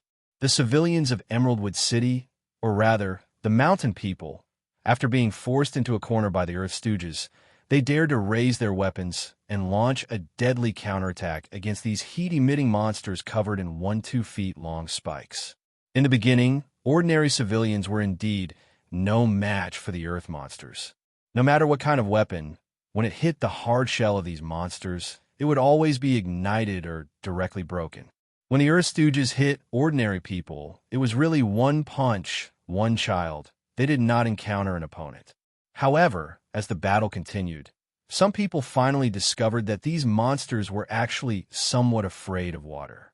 When they encountered a single Earth Stooge, as long as water was splashed, they would be afraid and take the initiative to retreat. There were even people who used cold well water or ice from the ice cellar to hit the Earth Stooges. The Earth Stooges would explode on the spot with a bang, and it would take a long time for them to get up again. Gradually, the Earth Stooges that suddenly entered various buildings began to be driven out of their homes. More and more people carried buckets of water, and in their hands were hardwood door bolts that were as thick as bowls, chasing after these monsters. Shurgu, who was flying in the air, was now in a terrible fix. As the Earth Stooges controller appointed by the Emperor, he could somehow learn about the monsters' every move, but at this time he could not concentrate on giving new orders to those monsters. Because the drone swarm was firmly behind him, as long as this tribulation general paused for a moment, those drones would swarm up, try to surround him again, and then fire a dense rain of arrows at him. "Ghosts don't go away," Shurgu muttered in exasperation, although he did not know that as long as he persisted for another hourglass, even if Green could still command, the fuel of those drones would be exhausted. But this tribulation general finally chose to listen to his inner thoughts. "I can't fight with these mechanical creations. The Emperor is experimenting with modulated beasts that can fight against these war weapons. Instead of fighting to the death with them now, it's better to wait for the next time to bring the modulated beasts to deal with these guys. I'm just a hunter. It's not worthwhile to fight to the death like that dog trainer. The Emperor knows my choice, and I think he won't blame me too much."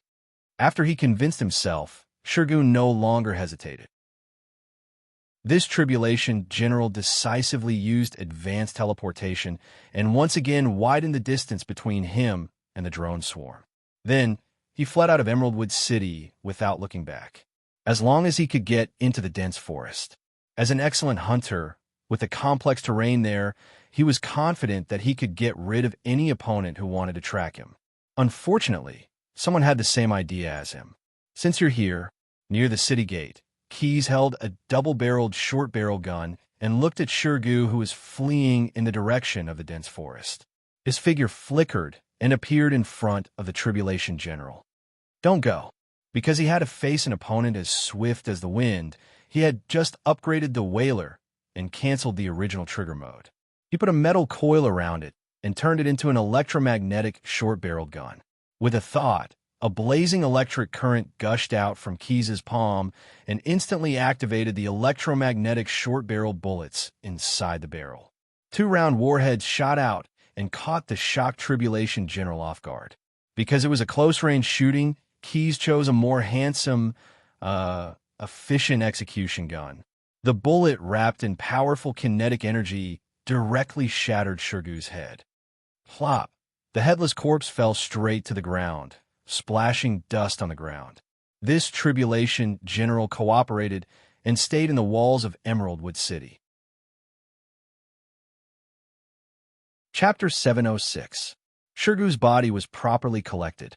Originally, Green intended to give him the crow punishment, put his body inside the iron fence, hang it on the top of the flagpole, and wait for the crows to peck at it until there was nothing left. However, because he later considered that General Tribulation was a monster created by the Emperor, maybe his flesh and blood would also induce the mutation of ordinary creatures, Mayor Green finally gave up the idea. He ordered people to bring Shirgu back, soak the body in tung oil, and then set it on fire. Finally, the monster leader completely turned into a pile of embers. Based on what he did to Emeraldwood City, it would be too easy for this guy to burn his bones and scatter his ashes. Green gnashed his teeth and said, after dealing with the remains of General Tribulation, the mayor of Emeraldwood City immediately began to deal with the earthworms. Even though General Tribulation's death had been confirmed, those monsters were still running around the city, constantly causing destruction.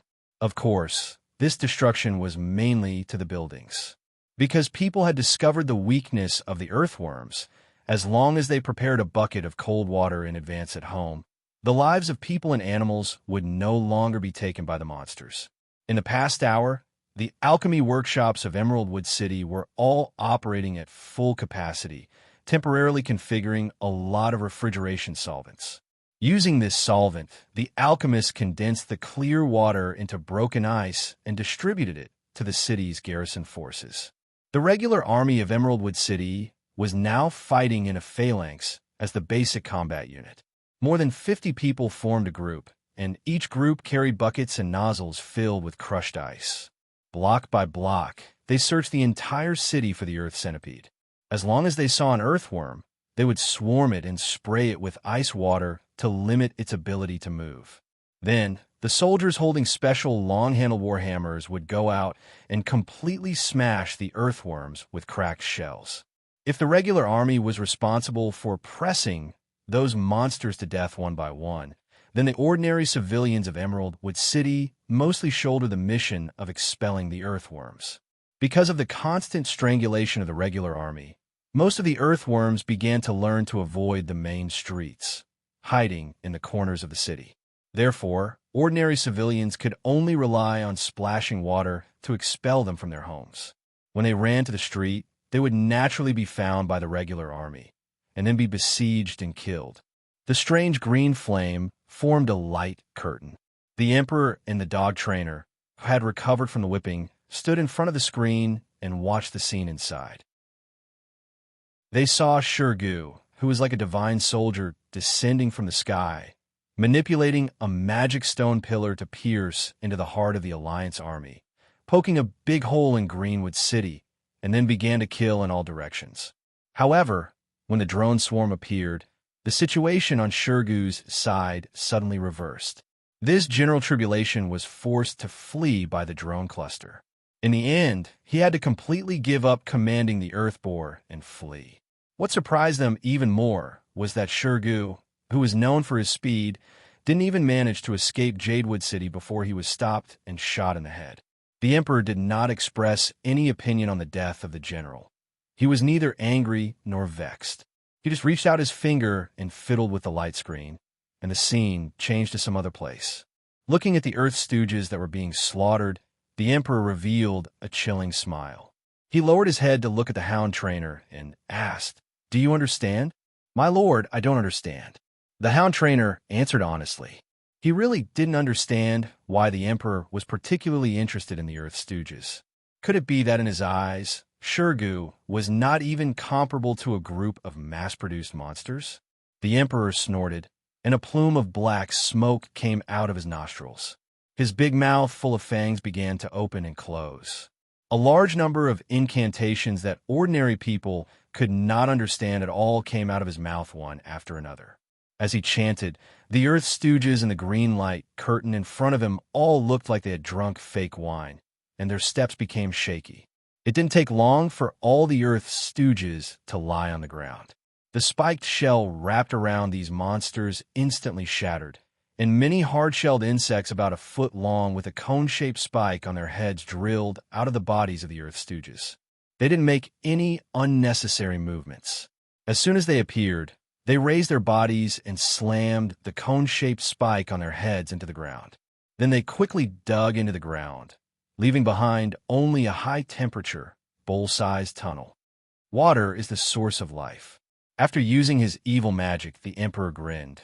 At least, for those pitiful creatures that have not yet received my rebirth, it is indeed so.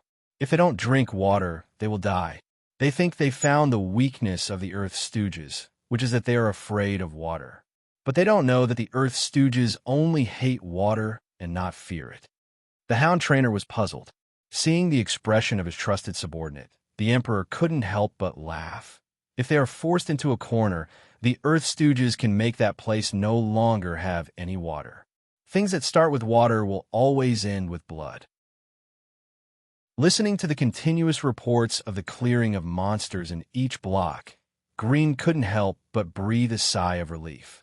He believed that Emeraldwood City had finally survived today's disaster. The most important thing now is to count the losses of Emeraldwood City, and then, while he was issuing orders to the summoned officials, he stopped abruptly halfway because the door of the meeting room was directly broken by a black-armored knight. "Sir, there is a situation." The black-armored knight energetically ran in. Seeing Green, he didn't have time to salute and loudly reported, "Those monsters all turned into insects, and those insects all drilled into the ground. Also, we received a lot of reports that after those insects drilled into the ground, the springs in Emeraldwood City no longer have water coming out." "What?" Green's eyes widened. As the ruler of the city, he knew how precious water was. The reason why Emeraldwood City was able to stand among the towering mountains and precipitous ridges was because there were several hundred springs in the city that were connected to the underground. They could completely meet the daily drinking water needs of the entire city, and there was no need to draw water from the river at the foot of the mountain. But now those Earth Stooges that had turned into insects drilled directly into the ground. They used their bodies to release high heat, melting rocks and soil, blocking almost every spring that could produce water, cutting off the lifeline of Emeraldwood City. "Quickly send people to check those reservoirs." Green's mind turned, immediately thinking of something, his voice raised an octave. "Make sure there is no one there to destroy. That is the last public water source of Emeraldwood City." Chapter 707. If there was a possibility of things going bad, no matter how small the possibility was, it would always happen. The assistant sent by Glenn to inspect the public reservoir brought back an extremely terrible news. Emeraldwood City's dams and graded public reservoirs were almost completely emptied. The worms that crawled out of the monster's body drilled a big hole in each level of the dam. The water level of each level of the public reservoir did not reach the hole. Glenn's assistant personally tested the water. In fact, the water was only about a palm's worth. Perhaps it was only enough to satisfy the drinking water needs of the entire Emeraldwood City. If it was a rich family, perhaps there was still lager in their own wine cellar to quench their thirst. But if the water in an ordinary civilian's house was cut off, even cooking would be a problem. All the lager in the wine merchants and taverns will be listed as emergency supplies. The Green family will buy it back at cost price.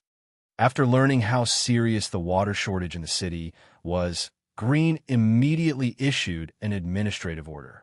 In addition, mobilize all the citizens who were not affected by the disaster to go to the Cold Howell River at the foot of the mountain to get water. Before sunset today, every household must have 2 days' worth of drinking water in their house.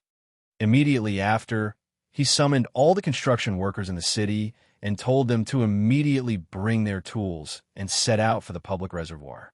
For them, Green only had one request. That was, they must fill in the holes as quickly as possible so that the reservoir could be used. After a great battle, and then quickly formulated and issued a series of government orders, Green's spirit was exhausted to the extreme. But even so, he still braced himself and forced himself to meet with Keys, who came to discuss matters with him. We'd better make a long story short. Staring with red eyes, the mayor of Emeraldwood City spoke with exhaustion. If it's not too important, then please allow me to rest for a moment. After 2 hourglasses, you can come find me again. Keys shrugged his shoulders. He knew that Green's words were true. You can drink this first. As he spoke, he pulled out a clay pot from his sleeve. It was filled with the energy potion concocted by the ogre witch doctor. Trust me, you only need to drink a small spoonful, and you'll be able to hold on for at least an hourglass. This time should be enough. Generally speaking, as the mayor, Green simply would not drink any medicine other than the one provided by the family alchemist. However, he really couldn't hold on any longer. Therefore, after a Black Armor Knight used poison detection to appraise the energy potion and confirm that it did not contain any poison, he opened the clay pot and drank a mouthful of the potion. So those 2 Black Knights are also Saint Samurai. Keys's eyes revealed a look of understanding. He now had a higher opinion of the Green clan's status in Greenwood City. After all, not just anyone could make the paladins under Tom, the god of loyalty and courage, willingly pledge their loyalty. What happened to Emerald City is definitely not an isolated case, Keys said, giving Grim a surprise. According to the information just obtained by the Scales of Eternal Order, more than 12 cities in the Ramsey Plain were attacked by the army of monsters at the same time, just like Emerald City. In particular, the 4 core cities of the Alliance Army have all been hit hard. Because of the fear of the Emperor's creation of synthetic creatures, he believed that the Emperor had created a brand new type of illusionary serpent. The master craftsman, the great engineer Shay, designed a special instrument to detect the special biological waves emitted from those monsters. When the Shredder attacked Emerald City, 12 similar signals appeared on Shay's instrument.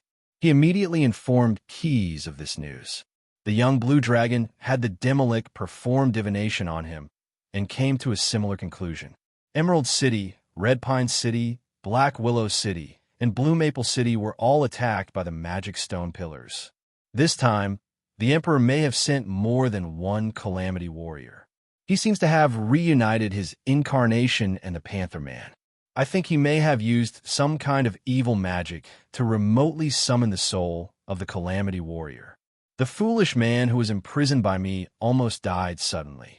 My magic consultant used a lot of counterspells and spent a lot of effort to completely imprison the soul of the monster in his own body. Hearing Key's words, Grim's face immediately changed.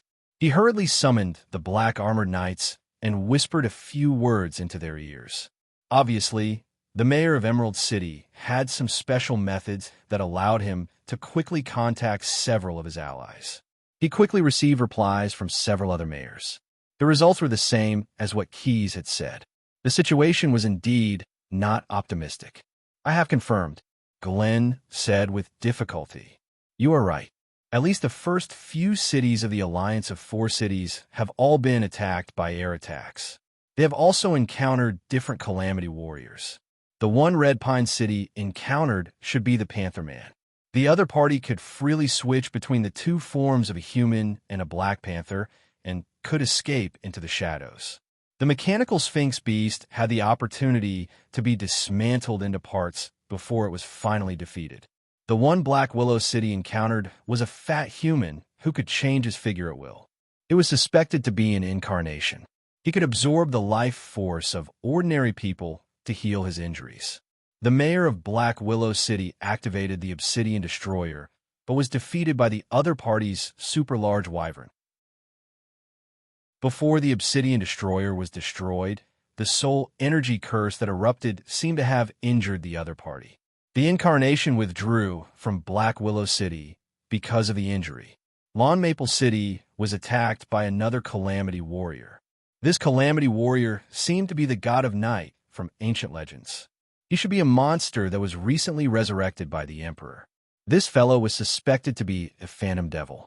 If there were no spellcasters guarding them or taking the calming medicine prepared by alchemists, everyone would encounter a series of nightmares as long as they slept. Moreover, the injuries suffered in the nightmares would also be reflected on the sleeper's body. At present, the alchemy golem did not undertake any combat tasks. It only absorbed a large amount of calming medicine and went from house to give injections and infusions. The mayor of Lawn Maple City also asked us for help. He wanted a batch of raw materials for the calming medicine. Through his own channels, Mayor Grimm obtained more detailed information. Among them, there was a lot of content that even Keys heard for the first time. He had expected that the Emperor's attack would definitely avoid the main force and strike at the weak points.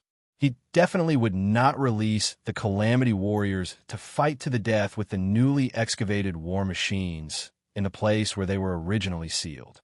However, Keys did not expect that this wave of attack would come so fiercely and cover such a wide area. Didn't the Emperor just wake up? Logically speaking, shouldn't he be plotting slowly accumulating power? Why would he suddenly exert so much pressure on the Alliance army? Isn't he afraid that all the Ramsey people will really band together?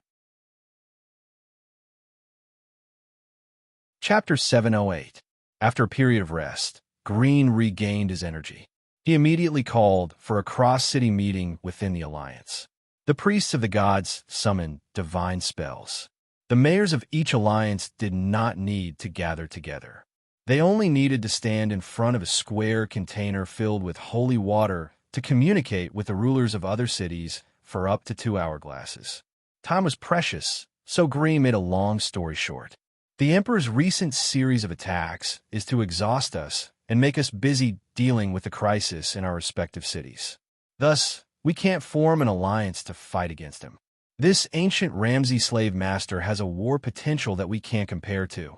According to reliable sources, he has already invaded and plundered every inch of land within 100 miles from the magic nest at the protruding point of Maple City. A large number of farmers living in the countryside were captured and twisted into various monsters, or used as materials for his evil magic.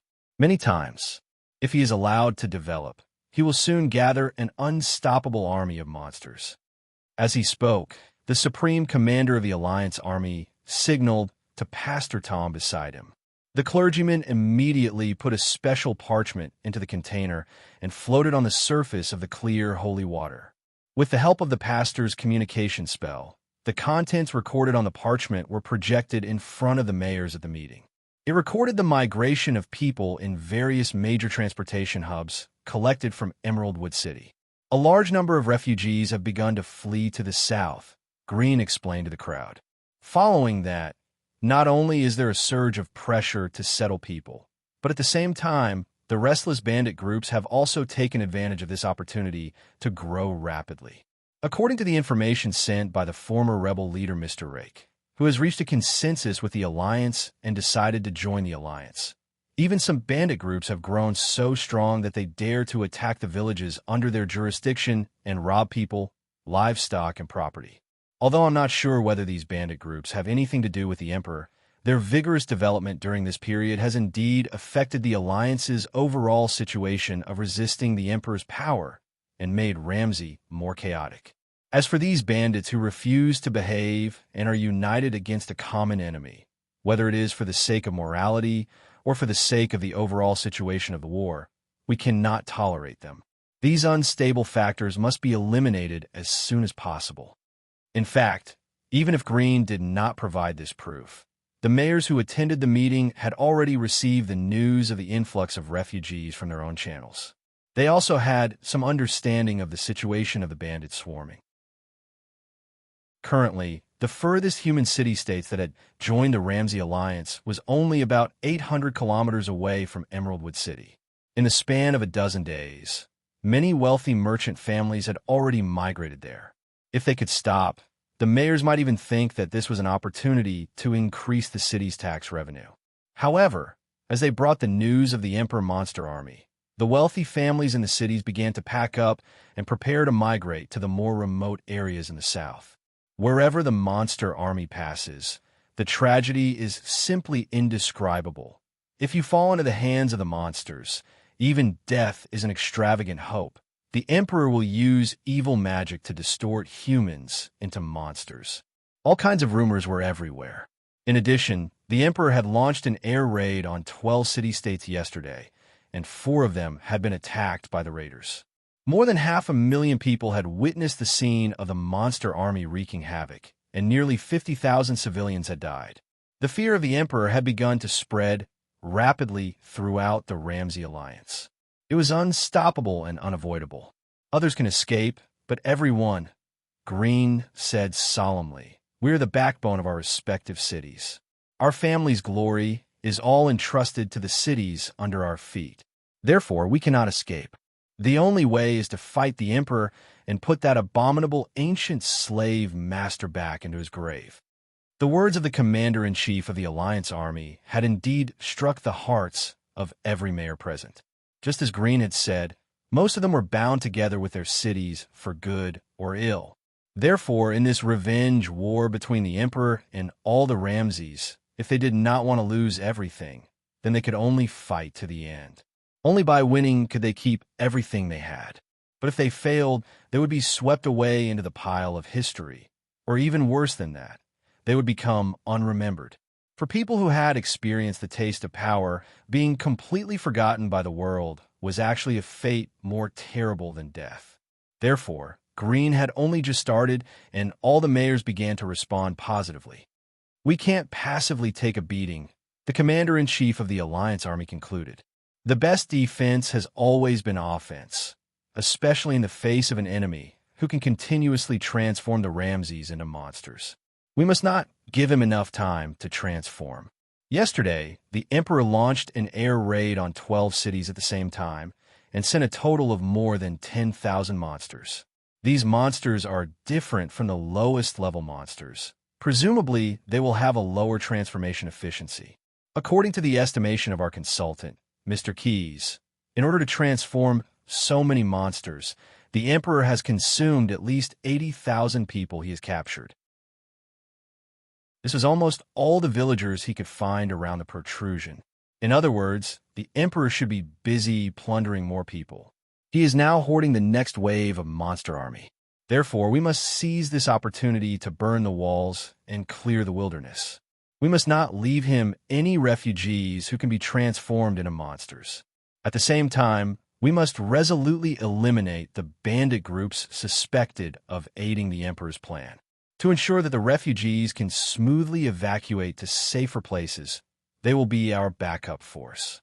They can't become nutrients for the bandit groups. There was no doubt that Green was a very practical commander. He was very clear that after the encounter with the monster army, if he proposed to organize an army to counterattack the Emperor's nest, some mayors might be afraid to restrain him out of fear. Therefore, he did not propose such a plan. Instead, he aimed at the bandit groups that were wantonly operating. On the one hand, the continuous growth of these bandit groups could indeed cause chaos in the Ramsey world, so they should be eradicated as soon as possible to prevent future troubles. On the other hand, the strength of the armies of the Alliance Army was currently mixed.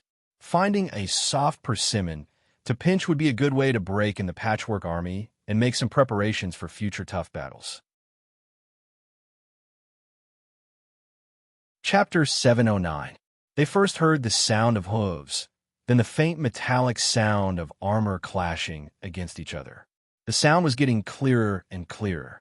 The drifting dust blurred the distance until the flag-bearer took the lead and rushed out of the messy gray curtain.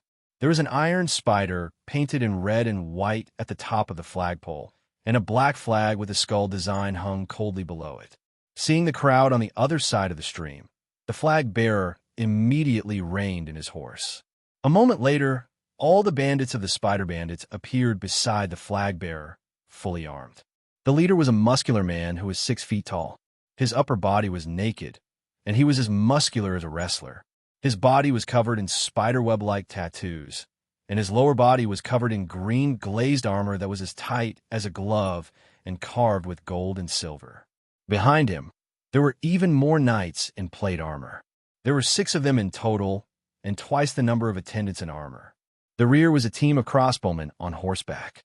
They were arranged in a fan-shaped formation beside the path that led to the stream. "Which path are you on? Why are you stopping us from following the stream?" The leader of the bandits questioned. He had more than 40 warriors on his side, and there were less than 10 on the other side. The difference in numbers gave him plenty of confidence, even if the other party was a group of orc wolf riders riding terrifying wolves. Hearing the question, Fazak grinned and joked with his kin in the orc language. "Did you see that? The sheep were like this before they were slaughtered. You actually want to ask us what we do?" The rest of the orcs laughed loudly, as if they did not care about the bandits on the other side of the stream. In their eyes, the other party was just a group of lambs waiting to be slaughtered. No. Those people were the spoils of war that were going to be corralled into the sheepfold. Fazak cleared his throat. Listen to the shirtless boy on the other side. His voice was low and powerful, but his pronunciation was a little strange because he had just learned the common language of Ramsey. "You can surrender. We promise that we will not hurt you. Of course, I also hope that you can act like a man with balls. That way, we can kill 1 or 2 of you to satisfy our cravings." "How dare you?" The leader of the Spider Bandits roared. He waved his hand behind him, and the crossbowmen jumped off their horses. They used the stirrups to help wind the bowstrings, took out arrows from their quivers, and aimed at the opponent. Immediately after, the bandit leader quickly pulled out his armor from behind the saddle, a set of glazed black half-body plate armor and silver chainmail, as well as a helmet inlaid with a ferocious agate spider.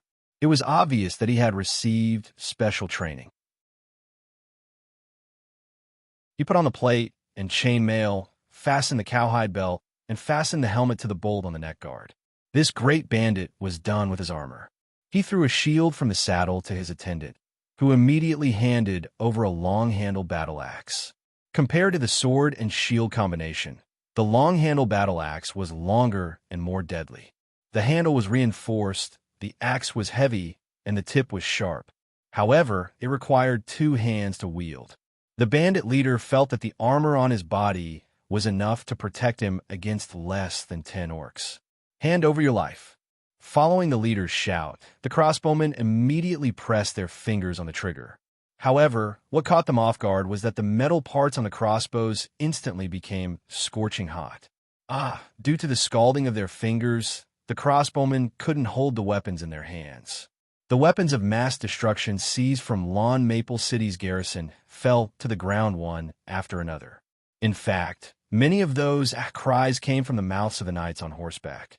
The weapons and armors on their bodies also became scorching hot like soldering iron. Only some knight attendants who weren't qualified to wear metal armors barely escaped the fate of being scalded. As for the leader of the bandit group, because of his bad habit of not wearing a shirt under his armor, he suffered the most serious burns. He fell off his horse and fell into the stream in front of him. "Catch all the sheep in the net." Throwing the already torn, scorching metal spell scroll on the ground, Fezzik took out his own net gun from the saddlebag of his mount wolf with a whoosh. He raised his mace high in one hand and the gun in the other, and took the lead in urging his dire wolf companion to charge. The other orcs from the Fazak family followed closely behind the patriarch and pounced on the spider bandits. As brave wolf riders, they didn't care about the bandits who had lost their ability to fight because of the burns. They only shot net ropes at them when they passed by. Their target was the knight attendants who were still on horseback. Facing these terrifying orcs, the knights who had just started their knight training were completely powerless. Moreover, when the war horses saw the wolves charging over, their first reaction was to tremble and tremble. With just one charge, none of the spider bandits could still stand on the ground. All the bandits, including the bandit leader who had just crawled out of the stream, were tied up like dumplings by the net ropes. After doing all this, Fazak got his blood relatives to collect the bandits' war horses and equipment. Then he adjusted the firing mode of the net gun and fired a signal flare into the sky. Finally, after checking the bandits who were tied up, Fazak left the battlefield with his blood relatives to intercept the next batch of sheep. Not long after the Wolf Riders left, the bandits, who were at a loss, were about to think of a way to untie the ropes on their bodies and sneak away. Suddenly, a rustling sound came from the woods. "They come and go like the wind," Shredder Bear said as he led a group of Goliath warriors out of the woods. He was still indignantly lamenting the unfairness of fate. "It's just that Ramsey doesn't have a suitable mammoth for us to ride. Otherwise, we could have been assigned to more interesting jobs instead of collecting garbage here." As he spoke, the Goliath warrior walked up to the leader of the Spider Bandits. Before Fazak left, he had used another mode of the net gun to spray the Goliath warrior with dye and carefully marked his identity. Like picking up a chick, the Goliath warrior grabbed the Goliath warrior by the neck and threw him onto a flatbed cart that drove out from the forest behind him. "Pack all these guys up and take them away," Shredder Bear ordered. The other Goliath warriors followed their captain's example and threw the bandits one by one onto the cart behind them. After cleaning up the battlefield, the Goliaths took the lead and continued to walk into the woods. As for the flatbed carts, they were guarded by some Ramsey soldiers who were in charge of logistics. They were pulled by the captured livestock and followed behind them.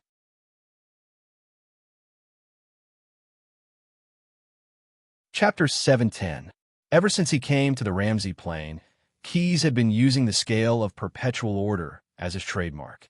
However, other than doing some no-cost business at sea, he had not started any serious business. There was no other reason. Firstly, it was because the Emperor's sudden awakening had directly disrupted his plan to deal with the god on Dwarf Island. Secondly, there was indeed no profitable business in the Ramsey Plain. Any businessman with a slightly sane mind would not use real goods to deal with glass shards like jewel coins. However, after the Alliance army attacked the bandit groups that were swarming in various places, Keyes actually found a big business opportunity. And the origin of this business opportunity was how to deal with the members of the bandit groups. This was a troublesome matter for the rulers of various cities, directly killing them. As many cities belonged to the parishes of the good gods, the priests on duty in the temples would not agree to it. Putting the bandit group members in prison would undoubtedly mean that they would have to take care of a large group of people's daily necessities. Given the current wartime situation, it would be an unnecessary burden to their own cities. And throwing these people into the death squads to fight against the monster army. After the previous experiment in Soft Maple City, Grimm directly rejected this idea, because not only would it not be of any use, it might even strengthen the monster army. Therefore, after crushing the soft persimmons of the bandit groups, the city managers were surprised to find that they had a lot of soft persimmons hanging on their hands. Fortunately, Keyes was generous and was willing to help them solve the problem. There is no need to talk about any benefits with the bandits. All the bandits caught can be sold to the scale of perpetual order. Our Chamber of Commerce has several large plantations overseas, as well as 2 or 3 mines that need manpower to mine. As long as they are there, these people will have to work honestly to atone for their previous actions. And most importantly, they will not strengthen the Emperor's army. Key's solution was no different from giving a pillow when they were sleepy to the mayors of various cities. In addition, the purchase price was very reasonable. The Scales of Eternity Chamber of Commerce was willing to pay 2 cats' eye emerald coins for each member of the bandit group. They didn't hesitate at all. On the day the plan was proposed, they all accepted the conditions given by Quest. As for where those bandits would be sent to, although Keyes did not have plantations or mines in the Ramsey Plain, he had many places that lacked free labor in other plains. In the Ashes world, he had a complete Pasha territory in the Medici Empire and the Wusa Empire, which had a talent market in Jiangjin. In the island world, he controlled all the rights of the Camel Empire.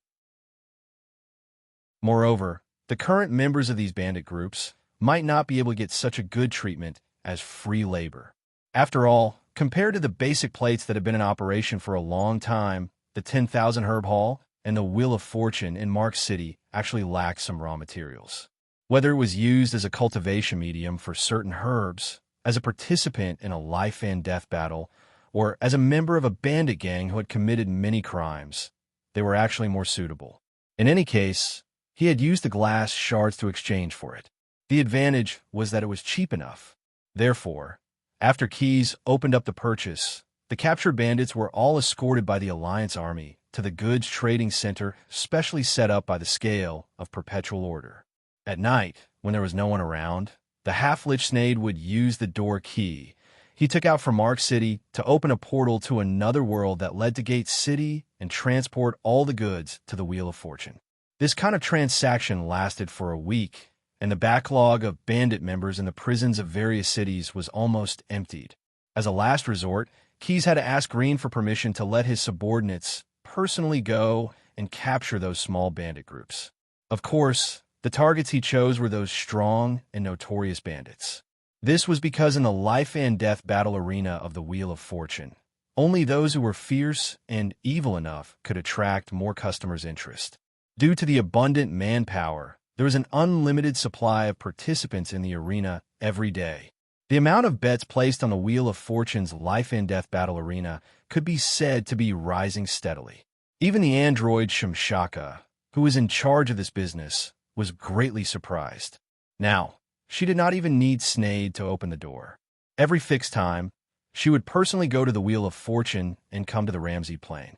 The Underworld Queen of Mark City had to select some fighters in advance, and the remaining leftovers would be transported to the Thousand Herb Hall to be used as a flower garden to cultivate some evil herbs. Why are these people all scalded? Looking at the latest batch of goods that were brought in, Shimshaka and two Necros demon bodyguards kept picking and choosing. Can't those orcs be more careful and use less scorching metal magic scrolls? Of course, her words were just her own private criticism. She, who had inherited the character of the original Ugros demon, adhered to all the habits of the original Shimshaka. Unless there was no other choice, she had always been expressionless. After picking for a while, she ordered her two bodyguards to carry the selected goods to the Wheel of Fortune, while she walked slowly to a tent. Keyes summoned her today to ask her some questions. "My lord." Seeing Keyes, the Underworld Queen bowed in a prostrating position. "May I ask if there's anything you want me to do?" The young blue dragon, sitting in the middle of the tent, was holding a letter and thinking about something. Hearing her words, Keyes directly asked, "How's the contact with the new president of the Gods and Non-Gods Association? Is he still in the honeymoon period with us?" Shimshaka thought for a while and replied, "It's only been a month since the disappearance of the previous president. He's now busy appeasing the various forces in the Gods and Non-Gods Association, so he's not in frequent contact with us. But because we have something on him, if we want him to do something now, he should agree. I want him to help me pass on a message about Stim." Keyes finally said his thoughts. The contents of the letter he had just read were the latest information from Dwarf Island, which Green had told him. After a period of intense preparation, Dwarf Island now officially announced that they would send combat troops to join the Ramsey Human Alliance. They were going to fight the Emperor with real swords and guns. Keyes felt that his plan could now be carried out. Chapter 711. When Keyes returned to Emeraldwood City, the autumn rain was falling. He was riding on a winter wolf, while the desert elf Brock was riding on a jujube-colored warhorse. A mule followed behind them. The mule was carrying Keyes' letter and Brock's armor, their bedding, tents, clothes, a lot of hard spiced beef strips, half a jug of honey wine, and 2 leather bags of water. When they reached the gate of Emeraldwood City, they reined in their horses. There was a human head stuck in the anchor on the gate. It seemed that the head had been stuck there not long ago. The flesh was more pink than green, but it had already attracted a flock of scavenger crows. The lips and cheeks of the deceased were torn and bitten. His eyes had become 2 brown holes. Red tears slowly flowed out through the dried blood scabs. His mouth was drooping, and his mouth was wide open. He seemed to be preaching to the travelers under the gate. Keyes squinted his eyes and looked at him. "I seem to know this man." He looked back at Brock. This man seems to be the leader of the rebels, Rake. I think I still have a promise to him. My lord has been gone for some time. The situation in the city has changed recently, Brock said. Last week, this man preached in front of the city gate and criticized the dwarves for fooling all the Ramses with the financial system. He said those dwarves are not good allies. Green ordered him to be executed? Quest asked. This doesn't seem to be the style of the governor of Emeraldwood City. Rake's teeth are all black. It's obvious that he died of poisoning. It's not honorable, and it's easy to incite a riot among the rebels. It was the fat mayor of Soft Maple Town who did it, Brock added. He wanted to send his mercenaries to capture Rake, but they didn't succeed. Those people took a step back and forced a bowl of poison into his mouth.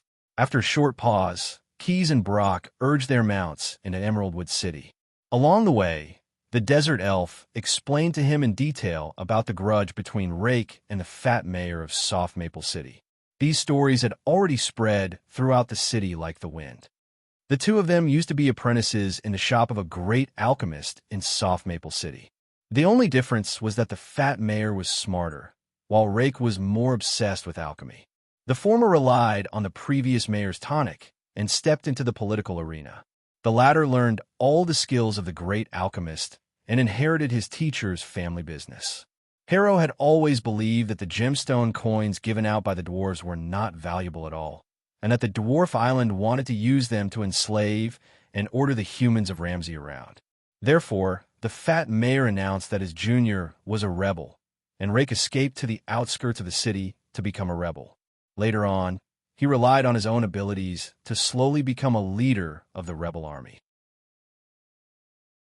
After Dwarf Island expressed their desire to join the Alliance, Rake, who was already a part of the Alliance, jumped out and criticized the actions of the dwarves. Thus, the fat mayor naturally carried out an assassination attempt on him. After Rake's death, although Grimm was very angry with the behavior of the mayor because this behavior actually tore open an irreparable gap in the carefully assembled Ramsey human alliance. However, due to the pressure from the Dwarf Island, he had to comply with the opinion of the dwarves and display Rake's head in front of the city gate. Before, Keys had been busy doing business, so he only left the Desert Elf and the Sacred Samurai in Emeraldwood City to deal with some daily affairs. When the incident happened, Brock directly used a magic scroll to teleport to the camp of the Scale of Perpetual Order. Jason, on the other hand, stayed with the Sacred Samurai of Hieronymus. Little Dalton was the captain, according to the plan.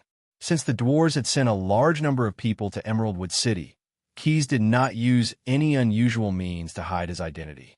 Like an ordinary person, he urged his mount to rush back to Emeraldwood City under the starry night. Just by strolling in the streets of the city, Keys seemed to be able to smell the smell of gunpowder in the air. The civilians of Emeraldwood City all showed a hidden hostility toward the new dwarves. This was related to the dwarves' interference in the traditions of Emeraldwood City and their support of the assassination of the exiled mayor of Maple City. But more importantly, it was because after entering the city, they directly occupied the street that was destroyed by the Emperor's air raid without saying anything. Then, the dwarves openly built a city within the city that prohibited ordinary civilians of Emeraldwood City from entering. It was not strange that the civilians of Emeraldwood City would have such a reaction. Just think about it. In the face of an evil guest who suddenly broke into his house and then came out to live in a separate room without the owner's permission, which owner would give him any face? In fact, besides the ordinary civilians, Mayor Grimm was also mad at the behavior of the dwarves. His family had been rooted in this place and had ruled Emeraldwood City for hundreds of years. And now, he was the nominal commander-in-chief of the entire Ramsey Human Alliance. The dwarves built a city here without permission, which was a naked provocation to his authority. If it were not for his attendants and the Templar Tom beside him who repeatedly told him how advanced the weapons and equipment brought by the dwarves were, that falling out with them was tantamount to provoking an enemy as terrible as the Emperor, and that the future hope of the Ramsey people all depended on him enduring the humiliation at this moment, he would have already ordered to storm the city within the city. However, just as those people had said, the dwarves had indeed come prepared this time. They directly used a large airship to drop a large number of weapons and infrastructure equipment into the ruins of the city. The dwarf commander who arrived first was the dwarf elder who had the nickname of the Dwarf of Dwarfs, Freya Ironbeard. This dwarf began construction as soon as his feet touched the ground. He had 5 mechanical chocobo cavalry units equipped with steam tanks dispersed the nearby civilians of Emeraldwood City. Then, he led his engineers and construction experts to use forklifts and other tools to pour all the rubble in the ruins into a compressed plank manufacturing machine. Then, they used cranes and other tools to stack the compressed planks layer by layer like building blocks, building a fortress with an obvious pygmy style. Using this building as a base, Freya Ironbeard built some underground fortifications that could only be used by the gnomes. To be honest, his actions could be said to be very efficient. The engineers under him were also a rare group of dwarves who were not so lazy on Dwarf Island. However, this dwarf with a steel-like beard overlooked a problem, or rather, he did not care at all, and that was that the place they chose to build was not an ownerless land. Chapter 712. The Green family's mansion was located in the center of Emerald City. It was built by the grandfather of the current mayor 40 years ago. By the standards of a castle, it was almost brand new. It was nicknamed the Milk House by the people because its walls, fortress, and tower were all made of high-quality white stone. The stone was picked from the valley and transported over the mountains with great difficulty. The floor and pillars of the mansion were made of milky white marble with golden veins. The ceiling beams were made of bone-white weirwood. It looked magnificent and cost a lot of money to build. However, the mansion was no longer in the limelight. Or rather, it had been pushed away from the center of the stage. The gnomes had built the Gray Tower fortress using rubble and rubble right next to the milk house. The lead-colored tower-like building was more than 3 times the height of the tallest tower in the Green family mansion. 2 dwarf airships were moored at the top. Every time the sun rose, the Gray Tower was like a sharp needle erected in the center of a sundial. The first thing it would do was cast a shadow on the milk house. After 4 or 5 hourglasses, the shadow would slowly move away. Of course, the current head of the milk house, the current mayor of Emerald City, and the commander-in-chief of the Alliance Army, Green, was so angry that he couldn't eat for many days. Has Keys returned? Have you received any news from the pigeon? Sitting on the chair, pointed out by the opaline, Grim asked his attendant loudly. His tone was full of anxiety. Because the scale of Perpetual Order didn't have a priest, and Emerald City didn't have a mage who could transmit messages over long distances, he and Keys could only rely on the more primitive pigeon transmission. Green was a little impatient now. The reason was none other than the dwarves. 3 days ago, Freya Ironbeard privately sent a message to all the mayors of Ramsey. He wanted to invite them to come and participate in a night tournament. The so-called night tournament was actually a tradition of Ramsey's. It was born out of ancient ritual warfare. Through the tournament, the Ramsey people could choose a leader who was skilled in martial arts to lead them to challenge the emperor. However, the Alliance Army had already elected a commander-in-chief. Even though the dwarf elder with a face full of steel manies didn't say it out loud, this action itself was a challenge to Grimm's authority. However, according to the traditions of the Ramsey people, the leaders of the city-states could not refuse this invitation. What's more, other than Grimm's hardcore allies, the entire alliance wasn't a monolithic bloc. Therefore, almost all the mayors agreed to come. Yesterday morning, Gray Tower had sent more than 10 dwarf helicopters to various human city-states to pick up the mayors and knights who had come to participate in the competition. Although Green was quite confident in his own martial arts skills. After all, in order to become the head of the Green family, he had hunted down a mountain giant alone before his coming-of-age ceremony. Those who came to participate in the tournament were not only the brainless mayors. They had the right to let their loyal knights take their place and compete for the championship. Even the exiled mayor of Soft Maple City had conferred the title of a knight to the head of the mercenary group under his command. He expressed that he wanted him to be the representative to fight for honor for himself and for the reputation of Soft Maple City. But if he were to fight against the experienced killer Grimm's chances of victory would only be 50-50. That was why he needed to look for reinforcements. The first thing he thought of was Keys the Scale of Perpetual Order. Although this Chamber of Commerce had first contacted the fat mayor of Soft Maple City, many of the subsequent collaborations were actually led by Grimm. Grimm had a clear understanding of the power of the Scale of Perpetual Order, including the strength of the guards of the Chamber of Commerce. He knew that Key's men were very strong. Any one of them could beat up a large number of so-called knights. Moreover, according to the tradition of the Ramsey people, the finale of a knight tournament was a group battle of 7 against 7.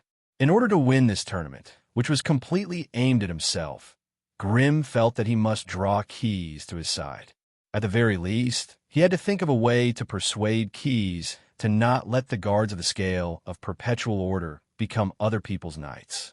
Otherwise, if he wanted to keep the throne of the Alliance Army's commander-in-chief, he felt that it might be a bit difficult. Sir Keys has arrived. An attendant trotted in.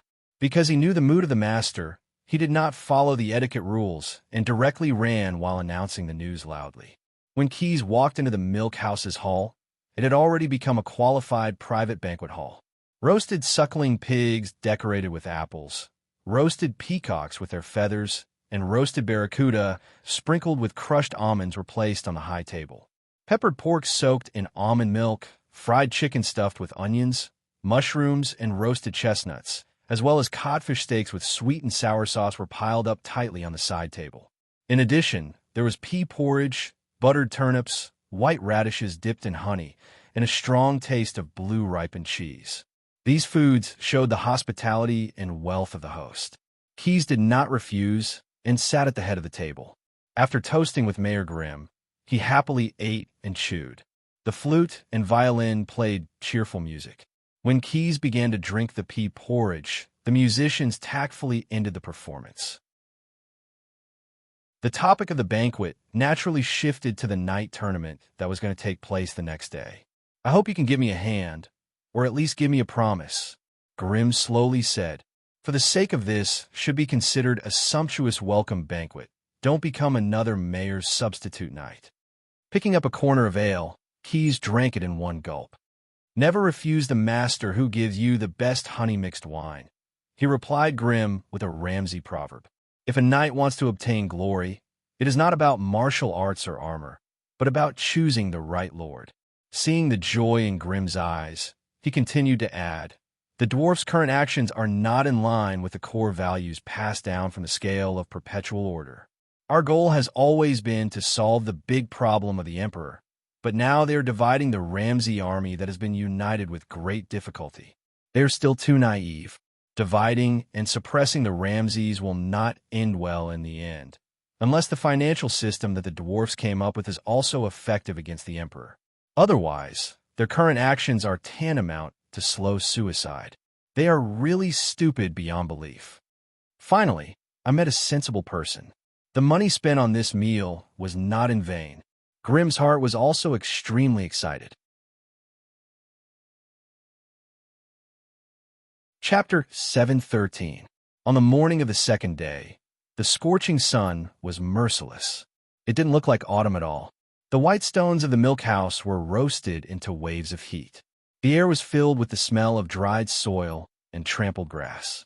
There was not a single breeze to stir the green, white, and yellow flags hanging low on the main castle and the gatehouse. The night attendants in the beast pen were already busy. They had started washing the mounts of their respective knights early in the morning. In addition to the hot weather, many of the horses seemed to have sensed the atmosphere of the day, and their hearts were filled with anger. When the attendants tightened the bellies of the horses, the war horses shook their heads to resist. They even showed their huge, square molars or snorted at the people who were familiar with them in the past. The railings of the arena had been erected next to the gray tower built by the dwarves. 3 levels of wooden stands were erected beside the wall. The highest level was a box built by the midgets. It was used for the distinguished guests from the dwarf island, as well as the mayors who were going to fight on behalf of the knights, to sit on the shady cushioned seats and watch the knights fight. There were many tents on both sides of the arena. The knights would wear their armor there. Spare wooden spears were also placed next to the railings for the knights to use. Unlike in the past, the dwarves allowed the civilians of Emeraldwood City to come and watch the competition during the knights' competition. Therefore, on the open space next to the arena, there were now many people gathered to watch the fun. There were also peddlers doing business. Some vaudeville troupes were also performing here. Some were throwing torches, some were doing somersaults in the air.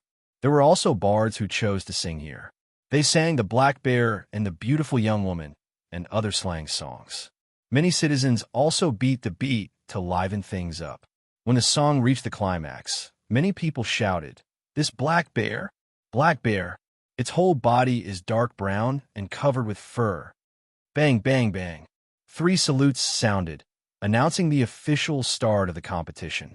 The first to come down was a team of riders who were responsible for warming up the arena. One side held a kite shield with a red and white square coat of arms, and the other side held a round shield with the coat of arms of the 2 towers. The 14 people were divided into 2 groups. Following the sound of the firecrackers, they immediately charged towards each other from both ends of the arena. The 2 horses crossed each other, but no one fell off their horses. However, the long spears that came into contact with each other's shields were broken and shattered, making crackling sounds like firecrackers. There was a burst of cheers from the stands. The soldiers on duty beside the arena also shouted a few times, but the overall sound was sparse, short, and empty. After all, this was just an opening contest to liven things up, and the participants were merely the honor riders of 2 small cities. The real highlight was yet to come. Freya Ironbeard walked to the highest level of the viewing platform, where there was a trumpet-like technological creation. He looked around at the bustling civilians of Emerald City, and then at the mayors of the Ramsey city-states who had already taken their seats in the viewing platform. In a voice that was so low that it did not sound like a dwarf's, Freya Ironbeard slowly said, "The warm-up is over. The night competition officially begins." The loudspeaker, made of electromagnetic coils, amplified his voice many times. No matter where one was in Greenwood City, one could hear the dwarf elder's announcement. The knights who had been waiting in the tents for a long time were all rubbing their hands, ready to show off their skills. The whole morning's competition was prepared for the substitute knights brought by the mayors. They would replace their lords in the afternoon's team battle. But now, they needed to prove their bravery by challenging the mechanical Chocobo cavalry of Dwarf Island. If they could not win, then unless their lords personally participated in the afternoon, the city they represented would be directly disqualified. And in that case, the city they represented would become a laughingstock in the eyes of the Ramsey people. Originally, Green had made up his mind to participate in the competition himself from the beginning. He did not need to send substitute knights to participate in the morning's competition. But Keyes felt that it would be a little boring, and at the same time, it would not be able to intimidate the arrogant dwarf. So Green still sent 2 knights to participate in the morning's competition. Because of Keyes' strong recommendation, the candidate was a warrior named Goliath. Goliath seemed to be a little excited as he stroked his mount. Hard work always pays off. He pinched the tip of the nose of his mastodon companion, whom he named Tango.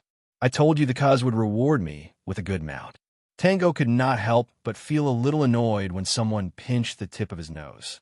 But thinking of the Lord's warning, he still obediently kept quiet, appearing to be more or less resigned to the situation. As a behemoth twice the size of an ordinary elephant and 4 times the weight, he had his own pride. In the past, his huge tusks swept through everything until he met a monster like that. The one who tamed him was the ogre Neru, who had nothing to do in the mountain forest with his brother Brew. He hunted mountain giants for fun. Because he did not have to worry about being seen, Neru directly removed the spell on his body in the forest and returned to his original form. As a rare ogre with the atavistic bloodline, Neru's body was so strong that he did not look like an ogre. Ordinary mountain giants, when standing up straight, could only reach his belly. Perhaps only storm giants, rune giants, and other higher giants were qualified to compete with him in size and body. While wandering in the forest, Neru happened to find Tango and his family, so the ogre directly persuaded them to become his pets through physical means. When he learned yesterday that Keys wanted to find a mount for Shattered Bear Head, Neru generously lent Tango to the Goliath warrior captain to ensure that he would have a suitable mount. After being warned by Neru, Tango was obediently brought to a tent. Tango had been trying his best to keep quiet and cooperate with Keys, preparing to give the knights a surprise today. Because of the size of Tango's body, ordinary servants could not put on a saddle for him, but Shattered Bear Head had no objection to taking care of the mount himself. However, if it was not for Neru, Tango actually did not like to have a little person beside him, even if he used a brush to scrub it. The feeling was actually not bad. However, the ignorant mastodon did not expect that after the little person rode him out of the tent, he would see many little people that were even smaller than him. The opponent standing in front of him was actually a little person that was even smaller than the little person. How interesting! The Tango raised its nose and roared. Then, its forehooves stomped on the solid ground and rushed towards the little person who was in a panic. Chapter 714. What kind of monster is that? Many mayors, representatives from Ramses' major chambers of commerce, as well as a few elders from Dwarf Island, exclaimed in unison when they saw the figure in the arena. Many of the citizens of Emeraldwood City who were watching from outside the arena saw the flag tied to the mastodon's back and couldn't help but stretch their necks to cheer for the big guy who appeared in the arena. Feeling the inquisitive gazes from the mayors who were familiar with him, Grim felt very comfortable. The next one is my substitute knight. He's a Goliath warrior called Bear Crushing Head, which means the man who smashed the head of a brown bear with one punch. At this moment, Goliath, who could smash a brown bear's head with a single punch, was holding a much elongated spear in his hand, aiming at the dwarf mechanical chocobo rider that was here to test the quality of the substitute knights and was ready to charge. The opponent was scared out of his wits. In order to continue the tradition of the ancient times, he sat in the cockpit of the mechanical chocobo without any kinetic weapons. Just like the substitute knight, he held a wooden spear used for sparring, and it wasn't even the elongated kind. As a terrifying giant beast, the mastodon had two huge tusks, and with the elongated spear in the hands of the bulky knight on its back, there were a total of 3 spears aimed at him, blocking his way up, down, left, and right. He couldn't help but wonder if his weapon could even touch the opponent. What's more, he felt that if he successfully stabbed the weapon into the giant beast's body, the mastodon would feel the pain and go crazy. At that time, the consequences would be unimaginable. Even if he had confidence in the speed of the mechanical chocobo, if there was a problem with one of the parts, he would be trampled into a pile of mud under the beast's hooves. This was really bad, twice as anxious. The dwarf mechanical chocobo rider secretly wondered if he should follow the storybook's nonsense and throw out his white underwear to show that he was friendly. However, he didn't have the space. The cockpit wasn't spacious enough, nor did he have the time. After adjusting the angle of his lance, Smasher Bear's head drove the Tango towards his target. At this moment, everyone sitting in the spectator stands at the edge of the arena was a witness. Amidst the rumbling noise, amidst the dusty arena, they were here to witness the big guy, the symbol of Mayor Grimm's authority in Emeraldwood City, crushing his opponent in front of him, leaving behind a ground littered with broken parts of the chocobo. Bang! Kacha! The dull sound of the collision, the sound of the wooden lance breaking, and the furious roar of the mastodon. The 3 sounds combined into one sound, and suddenly resounded throughout the entire arena. Almost all the substitute knights who were waiting to go on stage opened their tents and looked around. When the dust settled, the imaginary scene of body parts scattered all over the ground and flesh flying everywhere did not appear. Green had already prepared a draft of accidental killing is common in martial arts competitions, restrain your grief, and so on, but he did not have time to say it. That was because the dwarf mechanical chocobo rider was still standing in the middle of the arena as if nothing had happened. Smasher Bear's Head, who was riding the mastodon, was struggling to pull on the reins of his mount, controlling the Tango from going crazy. In the process of charging just now, the lance and tusks had clearly pierced through the mechanical chocobo, but Goliath and his mount didn't touch the actual target at all. What was left behind was only an illusion. Unable to control the momentum and time, the tango crashed through the railing and crashed into the wall of the gray tower. One of the thick tusks it had always been proud of was broken. If not for Smasher Bear's head restraining it, the tango would have already charged towards the spectating commoners. Elder Freya. Grimm's expression was gloomy, looking at the Dwarf Island representative sitting beside him. Since when were the contestants allowed to use illusion spells in the night tournament? Is this also a tradition? The dwarf elder smiled, answering neither quickly nor slowly. Tradition must be upheld, but innovation must also be maintained. This is the teaching of the master craftsman. Moreover, in the ancient night tournament, Goliaths and war elephants would not appear either, right? Freya Ironbeard's words made Grimm speechless for a moment. The mayor of Emeraldwood City turned his head to look at Quess, who was sitting on the side, but found that the person in charge of the scales of Eternity Chamber of Commerce didn't have any intense reaction. He just sat there calmly and looked at the arena. Quess had already expected that the gnome horseman could use illusions. He even knew that the mechanical chocobo he was riding had more tricks up its sleeves. So he didn't let Smasher Bear's head ride a normal mastodon into the arena. That's right, he had done something to the mastodon beforehand. And this kind of operation, to him, was actually very simple. Keys just put some Leviathan cells into the food it ate in advance. After a series of internal and external modifications, the tango now was definitely not a normal animal, but a Leviathan with extraordinary intelligence. Based on the enemy's target, it could make all kinds of adjustments in time. Roar! The tango raised its nose, letting out a loud roar. Then, mist suddenly sprayed out from its nostrils, covering almost half of the arena.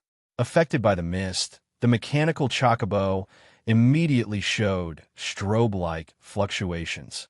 Obviously, this was another illusion trick created by magic. And the real mechanical chocobo quietly revealed itself beside the mastodon. The dwarf rider, sitting in the cockpit, was now like a child who had sneaked into the kitchen to eat in the middle of the night, caught red-handed. He awkwardly threw the wooden lance in his hand to the ground, and then decisively pressed the red button on the control panel. Whoosh! The mechanical chocobo's two legs were like fully charged springs, carrying the rider on its back and quickly flying backwards. As he retreated, the dwarf rider took out his crossbow and shot tranquilizer darts at the mastodon. Facing the incoming tranquilizer darts, the mastodon tango stomped heavily on the ground, and an earthen wall immediately appeared in front of the giant beast. Ding! The tranquilizer darts were all nailed into the earthen wall. The dwarf rider controlled the mechanical chocobo to stop. He wanted to observe the opponent's situation. But at this moment, the sound of a long whip breaking through the air suddenly appeared behind him. Chapter 7:15. In an unimaginable way, the gigantic mastodon tango appeared behind the midget mechanical chocobo, then raised its trunk and gave the guy a fierce blow. Bang, accompanied by a series of crashing sounds. Pieces of broken parts flew into the air.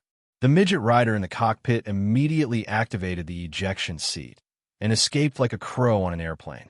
Loser leave, the midget in charge immediately announced.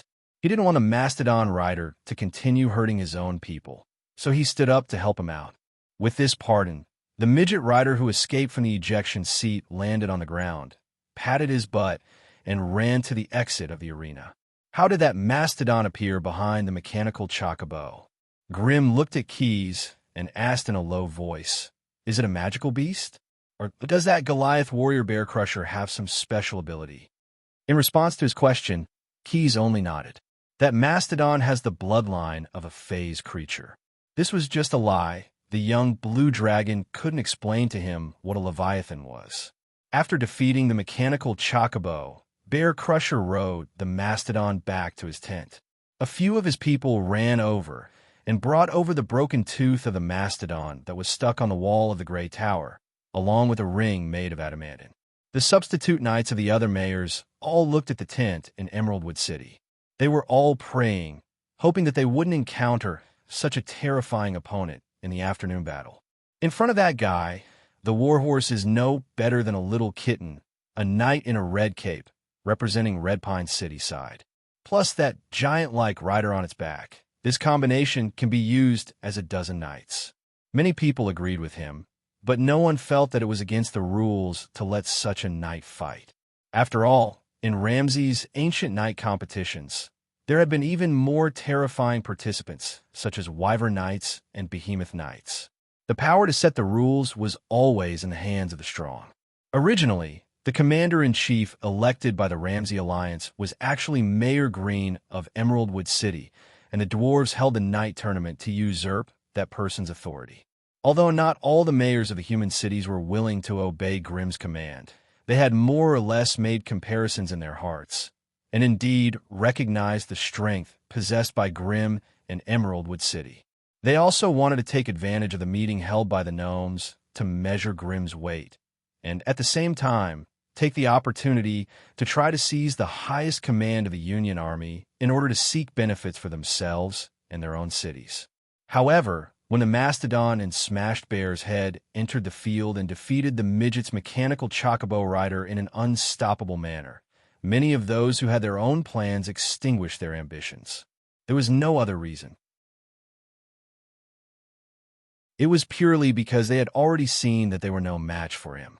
Unless the Pygmies insisted on using an even tougher attitude and announced that someone else would replace Grimm, no one could challenge the authority of a mayor who had a Mastodon Knight.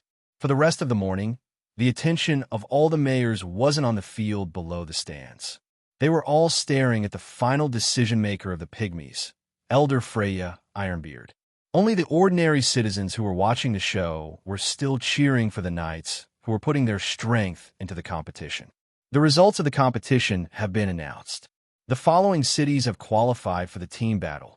A Pygmy host walked to the top of the stands and stood beside the loudspeaker to announce the results of the morning's competition.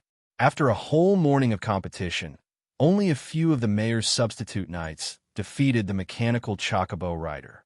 And the mayors they represented, because the current situation was unclear, decisively gave up the right to compete for the team battle crown in the afternoon. Only one person, a result that no one expected, the exiled mayor of Soft Maple City, was willing to personally compete with Grimm for the championship.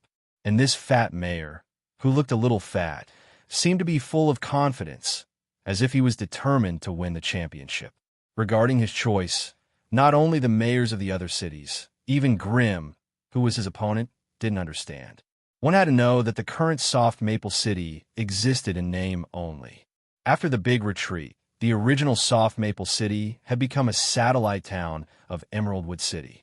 Although it wasn't to the extent of being dependent on others, but the citizens of Soft Maple City, whether it was clothing, food, housing, or transportation, they couldn't do without Emeraldwood City and Grimm's support.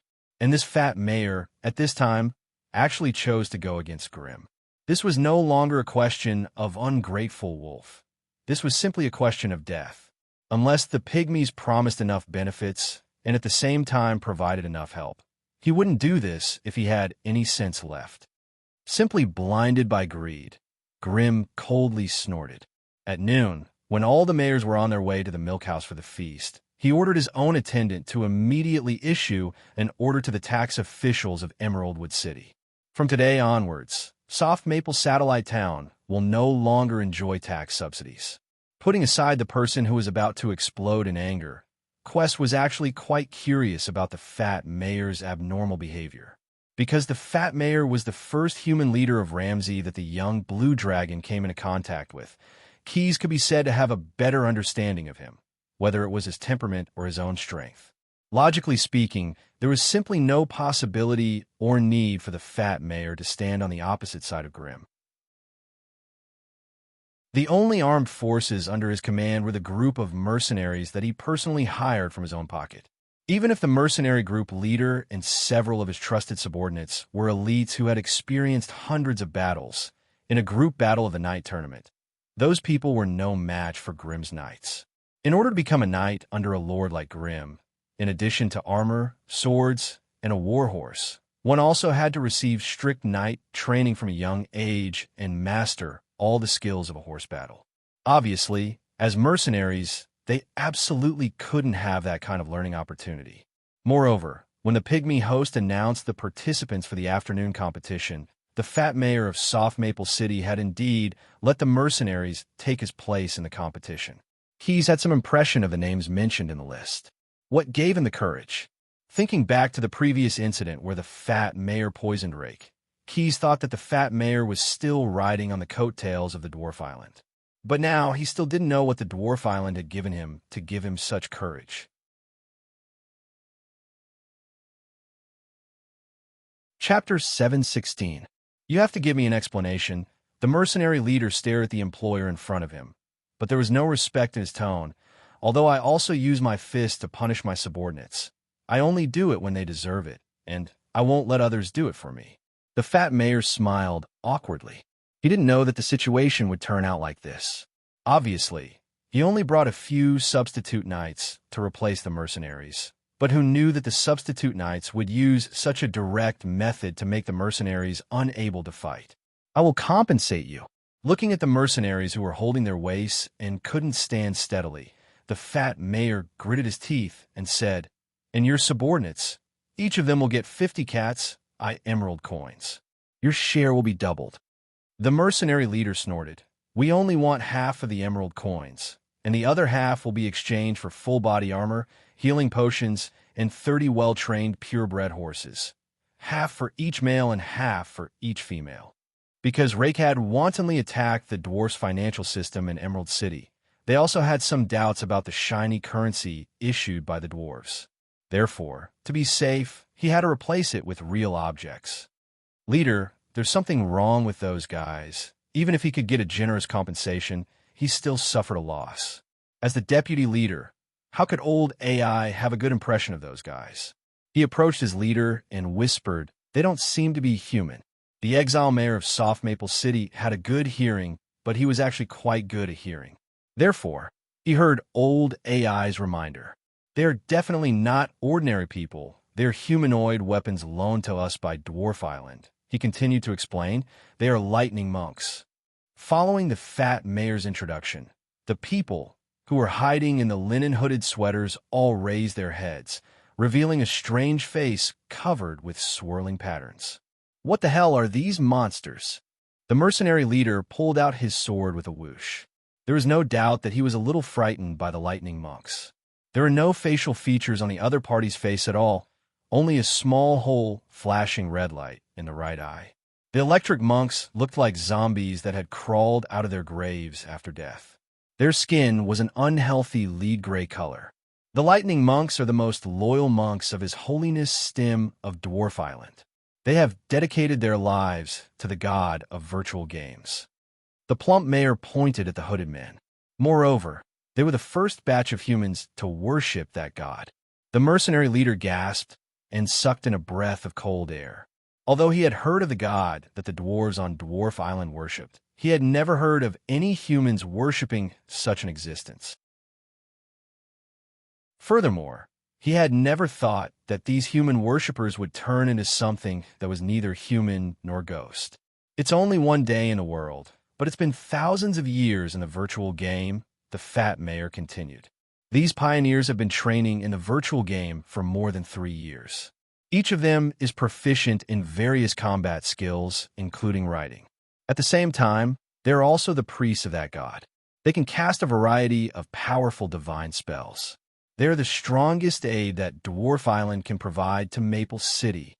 Hearing his praise, the lightning monks still didn't have any reaction, and they didn't seem to have any intention of preparing for the upcoming group battle. Saddles, bridles, belts. They didn't even check their weapons personally, as if they had a card up their sleeves. "I hope it's just as the fat man said." The mercenary leader carefully stroked the handle of his lance to check if there were any cracks on the handle. "If they pull their legs halfway, I'll fall directly under the warhorse. Playing dead is much better than fighting those monsters." Unlike the morning competition, Other than firing a salute to the sky, the ceremonial guards also blew the horn out of respect for Mayor Grimm. In the melodious sound of the horn, both sides of the competition came out of the silk tents one after another. On Grimm's side, he rode a brown warhorse at the forefront, half a body's length behind him. There was a knight in black armor riding a black steed. The broken bear's head was riding a tango. The broken tusk of the mastodon had been repaired by the adamant hoop. The remaining 3 knights were the Iron Guards who had been vassals of the Grimm family since childhood. They were wearing the dark green armor unique to high-ranking generals in Emerald City. Walking to the middle of the field, Grimm raised his right hand with the iron lobster gauntlet. The whole team stopped in their tracks. They were ready. As long as Grimm gave the order, the 7 knights would change into a wedge-shaped formation with a broken bear's head as the arrowhead and directly crush the opponent. Not long after, the tent opposite the sparring field was also opened by some attendants. At the front was the mercenary captain who had replaced the fat mayor in the competition. He was now a knight by his employer. Although he didn't have a fief, he still belonged to the lowest noble class in Ramsey. The mercenary captain was fully armed, wearing a set of adamantine plate armor. He held a round shield in his left hand and a 6-foot-long war spear in his right hand. The handle of the spear was reinforced with steel strips. He also wore shoulder pads and throat protectors. The round iron helmet on his head only left a thin slit in front of him for observation. As for the knights behind him, they attracted the attention of everyone in the spectator stands and the martial arts arena. Those people were covered in brown linen cloaks with a hood. Looking at the extent of their bulging bodies, they should only be wearing a chainmail jacket. They didn't hold long weapons in their hands, nor did they hold shields. They only held 2 short spears that looked like throwing weapons. They looked particularly shabby. Is this the method of the gnomes? In the stands, Keyes narrowed his eyes. He wasn't like the other spectators who judged people by their appearance. Instead, he looked at the magic aura on those people with great interest. They sent a group of priests shrouded in divine grace. At this time, the loudspeaker at the top of the stand sounded. The gnome host announced to all the spectators, due to the physical condition of the knights of Soft Maple City before the competition, the contestants have been temporarily replaced. Now I announce that the night tournament officially begins. Following this announcement, Grimm's right hand, which had been raised all this time, immediately swung down. The 7 knights of Emeraldwood City quickly changed their formation. The broken bear's head rode the mastodon tango to the front of the formation. The other 6 knights formed a standard wedge-shaped formation behind him. "Charge!" Grimm shouted. The mastodon tango raised his trunk to the sky and let out a long cry. They took the lead in launching a charge. Chapter 717. Spread out. Don't face their attack head-on. Seeing that the knights of Emeraldwood City were about to rush in front of them, the mercenary leader loudly shouted to the lightning monks behind him. As the acting knight of the mayor of Soft Maple City, according to the rules of the night tournament, he had the right to give orders on the field. However, the 6 lightning monks turned a deaf ear to him. A bunch of idiots. The mercenary leader was too lazy to waste his breath on them. He pulled the reins of his warhorse and urged it to dash out. We have to avoid the first wave of attack. We can't fall off the horse next to the mastodon, otherwise it's too dangerous. But just as he ran away, the lightning monks immediately moved in unison. Just as the fat mayor once said to the mercenary leader, every lightning monk was proficient in riding. They rode their warhorses to form a scattered line, not dilly-dallying at all. Without any communication, these lightning monks all swung their arms and threw the short spears in their hands like javelins at the galloping mastodon knights. 12 short spears formed an encirclement, and Broken Bear Head, who was sitting on the tango, had nowhere to hide. He could only throw the spear in his hand and grab a spare shield from the elephant saddle. Together with the tower shield on his left arm, they swung with all their might to block the short spears coming at them. The sharp spear tips scratched the thick oak shield covered with iron, making more than 10 scratching sounds. Two short spears also pierced the mastodon's skull from a tricky angle, but they were blocked by the thick soft fur and leather on the tango's body, causing no damage. Different from what Broken Bear had thought, the weapons thrown by the knights who didn't look very strong were actually very powerful. Being bombarded by the short spears continuously, even if he blocked it in time with a shield and didn't get injured, he was still thrown out of the elephant's saddle by the impact. This Goliath warrior, who was more than 8 feet tall, directly fell from the mastodon's back. Fortunately, the knights of Emeraldwood City behind him were well trained. They turned their horses around and let Broken Bearhead's body pass by, not letting him be trampled by the horse's hooves. But in this way, the wedge formation was instantly broken. Through a surprise attack, the other party had achieved their tactical goal. The lightning monks immediately urged their mounts to bypass the tango that was trying to intercept them and rush to the side of the Emeraldwood City knights. Without their short spears, the lightning monks immediately untied the flail from their saddle buckles and fiercely attacked the knights. Unlike other weapons, the kite shield in the hands of the knights of Emeraldwood City seemed somewhat powerless in the face of the flail. The chains were always able to circle behind the shields and deal heavy blows to the knights. Even though they were all wearing iron lobster gauntlets and pauldrons, the spiked hammerheads would turn their bodies under the armor into bruises as long as they were hit. In a mere face-to-face encounter, except for Green and the 2 highly skilled paladins of Tom, the other several Emeraldwood City knights wearing dark green armor were all attacked by the lightning monks and knocked down from their horses. One of the knights' feet was still stuck in the stirrup and was dragged more than 40 yards away by the warhorse.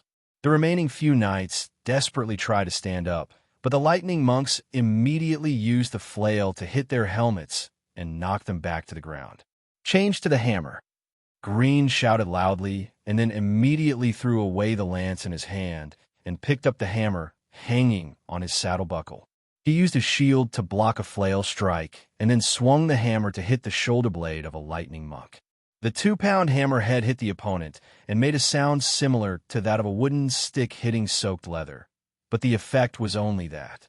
Looking at the attire of the lightning monk, at most, he only wore a piece of chain armor under his linen robe and didn't wear any protective equipment, such as shoulder pads. But when the hammer hit his body, it seemed to only cause him a little trouble. He didn't let out a miserable howl, and his body didn't deform like a normal person. The iron helmet on his head was filled with the stench of sweat similar to that of wet cow dung. Feeling the anxiety in his heart, Green hurriedly calmed his mind. He tightened his legs, and the nimble warhorse he was sitting on immediately understood his master's intentions and abruptly galloped forward. He put his hand into his saddlebag and took out 2 iron caltrops that had been filled with impact oil. He threw them behind him without even looking at them. He did this not because he wanted to injure his opponent, but because he wanted to prevent his opponent from following him on his horse. The iron caltrops collided with each other and made a bang sound. Taking advantage of this opportunity, Green hurriedly took out a fully loaded crossbow from his saddlebag. He turned his horse around and clamped the crossbow on his iron lobster's handguard, wanting to aim at the opponent and give him a fatal blow. But the lightning monk that was originally chasing him didn't have the intention to pay attention to him and directly ran toward the other paladin Tom. Damn guy, Green cursed under his iron helmet. But at this time, the sound of a sharp weapon piercing through the air suddenly sounded from his side. The other lightning monk had already circled around to his side and was now swinging his flail to attack. Green raised his shield, wanting to block this surprise attack, but the expected fierce attack didn't appear on his arm. After a crisp paw sound, the warhorse under Emeraldwood City's mayor let out a mournful cry. It turned out that the enemy didn't want to attack Green at all. His real target was actually Green's mount. Because he was wearing an iron helmet, Green's vision was obstructed, so he couldn't discover this in advance. The pitiful warhorse suffered a head-on blow, and the vest it was wearing didn't have much of a protective effect. The huge horse's head instantly became badly mutilated, and red and white things flowed out from the seams of the vest. After a mournful cry, the warhorse's hooves immediately went soft, and it fell to the ground together with Green. A buzz sound came from the stands. Many mayors who were watching the tournament all stood up in anger. A knight wouldn't do such a despicable act. In the tournament, you can't deliberately hurt the other knight's mount. According to Ramsay's tradition, many nobles, even the most ordinary knight class, were very pure horse lovers. Unless they were forced to do so on the battlefield, they would never do anything that would harm their horses. Some mercenary knights, because they didn't have a fief, often suffered from poverty. But even if they only had 1 or 2 gem coins in their pockets, many people would spend this money on an apple for their mount or buy a bag of oats. A knight who doesn't abide by the rules isn't worthy of being a knight. In addition to the big shots in the stands, many knights who lost in the morning's tournament and lost their qualifications were now standing at the side of the tournament field to watch the tournament. They chopped their swords on the railing, venting their anger while loudly reprimanding the unjust actions on the field.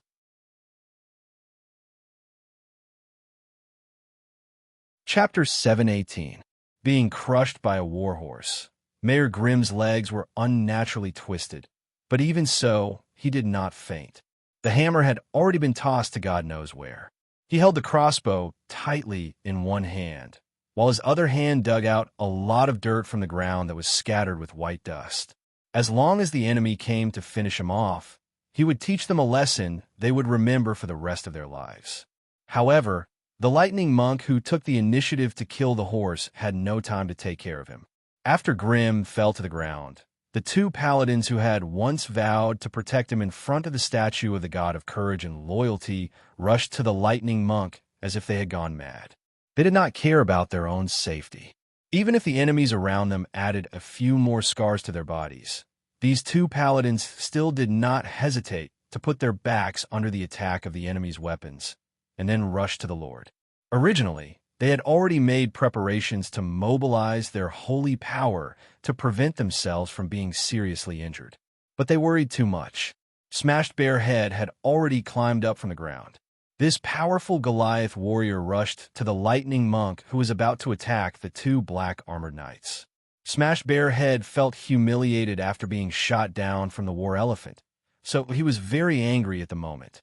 His weapons were hanging on the back of the tango, but even so, he did not have the slightest intention to take them. Smashed Bare Head, this name had been with him for more than 60 years. The lifespan of the Goliath race was about 200 years. This was the name he got in his coming-of-age ceremony by smashing the head of a ferocious bear with his bare hands. Therefore, even if he did not have a weapon in hand, Smashed Bare Head was not afraid because his fists were the most powerful weapon. Bang! The Goliath warrior's fist hit the lightning monk's raised arm, and a huge impact made the enemy fall from the horse. Then he immediately squatted down to dodge the flail that came from the side. He then kicked the other lightning monk off his horse. Losing the control of their riders and feeling the anger of the Goliath warrior beside them, the 2 war horses immediately broke into a gallop. They ran directly to the railing of the arena and obediently stood there. They lowered their heads and nibbled on the grass, pretending that it had nothing to do with them. The 2 lightning monks who were shot to the ground looked at each other, then quickly retreated and gathered with their companions. The entire arena was suddenly divided into 2 battlefields. On one side, 2 Tom paladins in black armor were crazily attacking a lightning monk.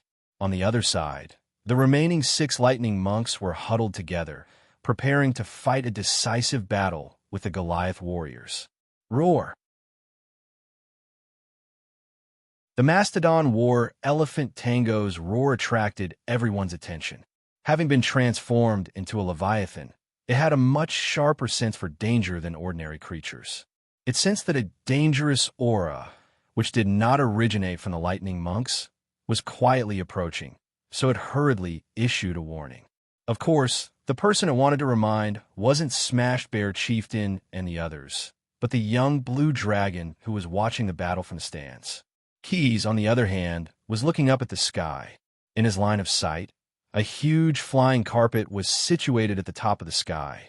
On the carpet stood a creature that was as large as a mastodon and a tango.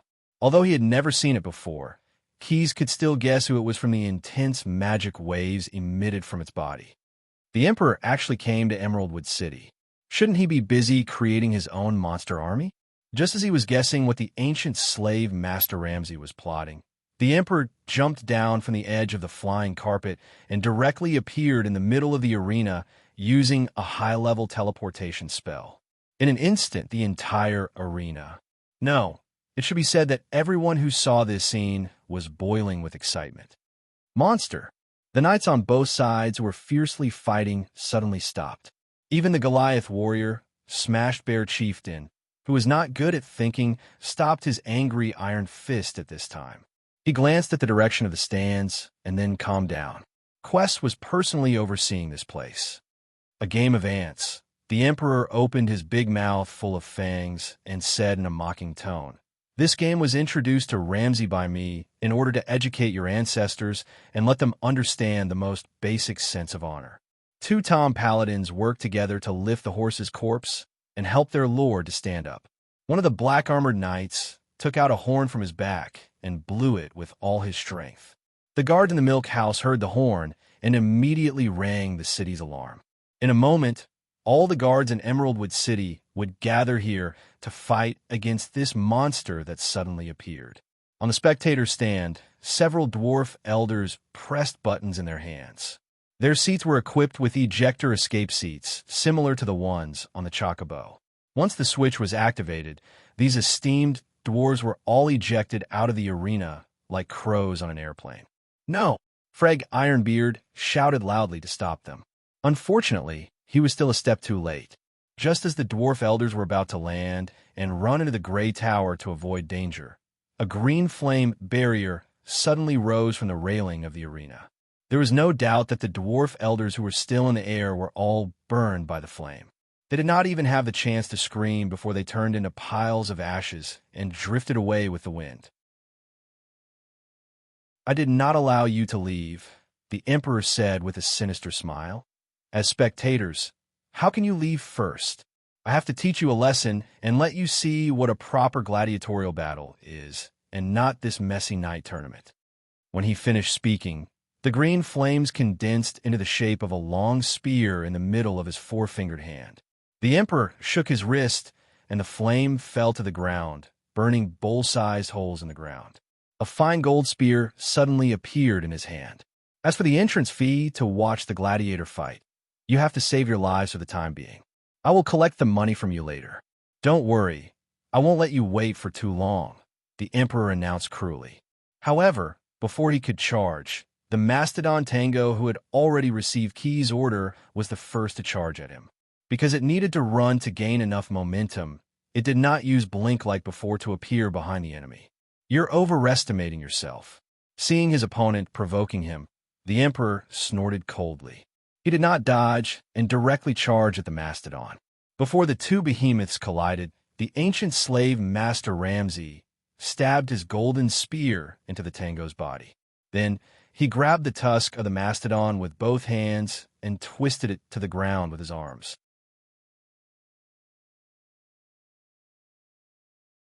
Chapter 719. Roar. After throwing the Mastodon to the ground, the Emperor roared to the sky, showing off his courage and power to intimidate others. As he roared, his foul breath spewed out, and the air seemed to become oily, with a texture unique to magic. Purple and green sparks flashed in the air, shining brightly. A cloud of white smoke rose in the arena, and the chains that tied the railings slowly began to melt. "You want to scare people?" Quest sneered.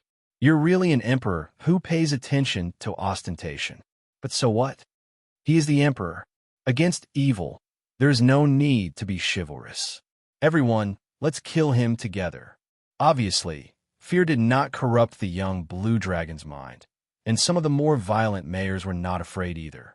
Or it could be said that they used reason to overcome their fear. Against the emperor, making peace or pleading for mercy would not end well. There were more than 60 mayors of the cities here, and more than a dozen surviving dwarf elders. These big shots more or less had some life-saving trump cards. In addition, in the tents around the arena, there were guards, squire knights, a small team of mechanical chocobo riders, and more than 300 real knights from various cities participating in the knights tournament. If they worked together, They might even be able to topple the emperor. After all, according to the information passed down, the ancient ruler of Ramsey was only a powerful legendary warrior and legendary mage. He had not been promoted to a god, and did not have the omnipotent power of a god to change reality. To the arena. The dwarf elder Freya Ironbeard shouted as he jumped down the wooden railings of the spectator stand. For a moment, shoes and robes fluttered, and everyone in the spectator stand wanted to be the last. Even so, they all made it in time. The emperor was looking at the challengers who had just left the arena with interest. He even threw a few fireballs at the spectator stand, trying to wake up the people walking at the back so that they could move faster. The first to reach the arena was the team of mechanical chocobo riders, and they even brought Ironbeard's own mount. It was a velociraptor, but it was twice the size of an ordinary mechanical chocobo, and its height could reach the emperor's thigh. Then, the well-dressed knights all rode out of the tents, followed by a larger number of squires. Unfortunately, the tamed horses of those attendants were all stored in the stables of Emeraldwood City. Many knights were not given 2 or 3 spare warhorses. Therefore, those attendants could only hold weapons such as swords, shields, hammers, and so on, pretending to be ordinary infantrymen and covering behind their lords. However, these knights were originally elites who represented their respective cities in battle. They were not chicks who had never been on the battlefield before. As they entered the arena, they spontaneously formed a wedge-shaped charging formation, and the arrows pointed at the emperor standing in the middle. As for the guards of the arena, they were all equipped with crossbows in case of an accident because of Green's previous instructions. And now, the appearance of the emperor had put their preparations to good use. The guards stood along the railings of the arena, forming a half-moon shooting formation. The lightning monks and Grimm, who were at loggerheads with each other, had reached a temporary reconciliation. The lightning monks not only revealed their identity as Stim's priests and used divine spells to fix Grimm's broken leg, they also took the initiative to cover the retreat of the mayor of Emeraldwood City. "Are you done with your tricks?" Patiently waiting for the other side to finish moving their troops, the emperor asked in a calm and unruffled manner. Having something to rely on, but not fear, this was the portrayal of the emperor's heart, but his performance aroused the anger of the human and dwarf allied army. Grimm, who had just recovered from his injuries, immediately rode on the warhorse of his subordinate, Tom, and squeezed at the front of the army, standing together with Freya Ironbeard. He lifted his iron helmet, revealing his bruised face. He raised his shield and chanted aloud, "Oak and steel, keep me safe and from hell." Then, he raised a war spear in his hand. Cyanwood iron spear, like a waterfall. "Kill the enemy, protect our lord, protect our rivers and mountains." Although these words were not loud, it still made the blood of many knights surge. How many years had it been? They finally had the chance to loudly chant the knight's motto in their lifetime. "Kill the enemy, protect our rivers and mountains."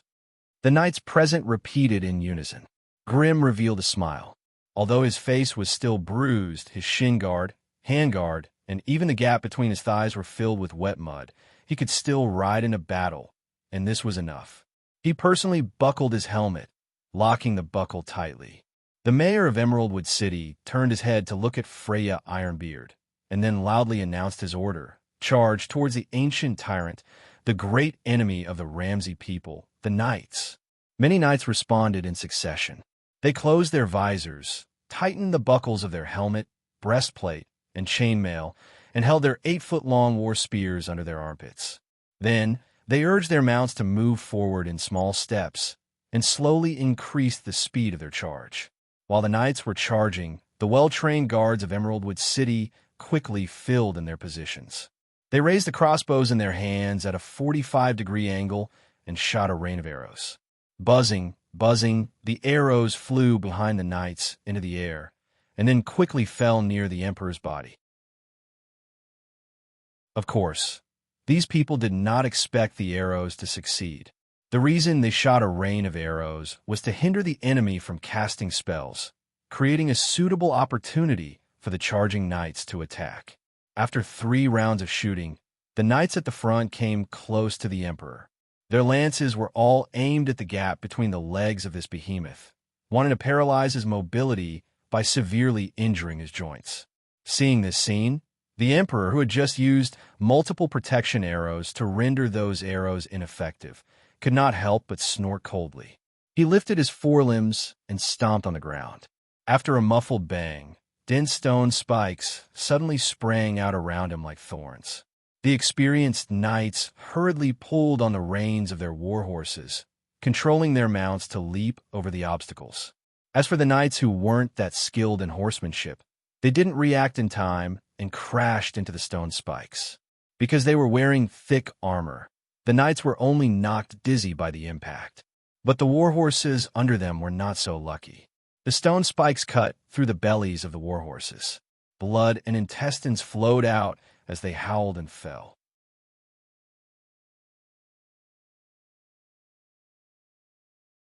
Chapter 720. Although Glenn was not the fastest, he still managed to rush to the front. Many of the knights followed him bravely. The reason why they could do this was mainly because of the Goliath warrior's bare head. In front of the Goliath, the stone spikes were as soft as mud.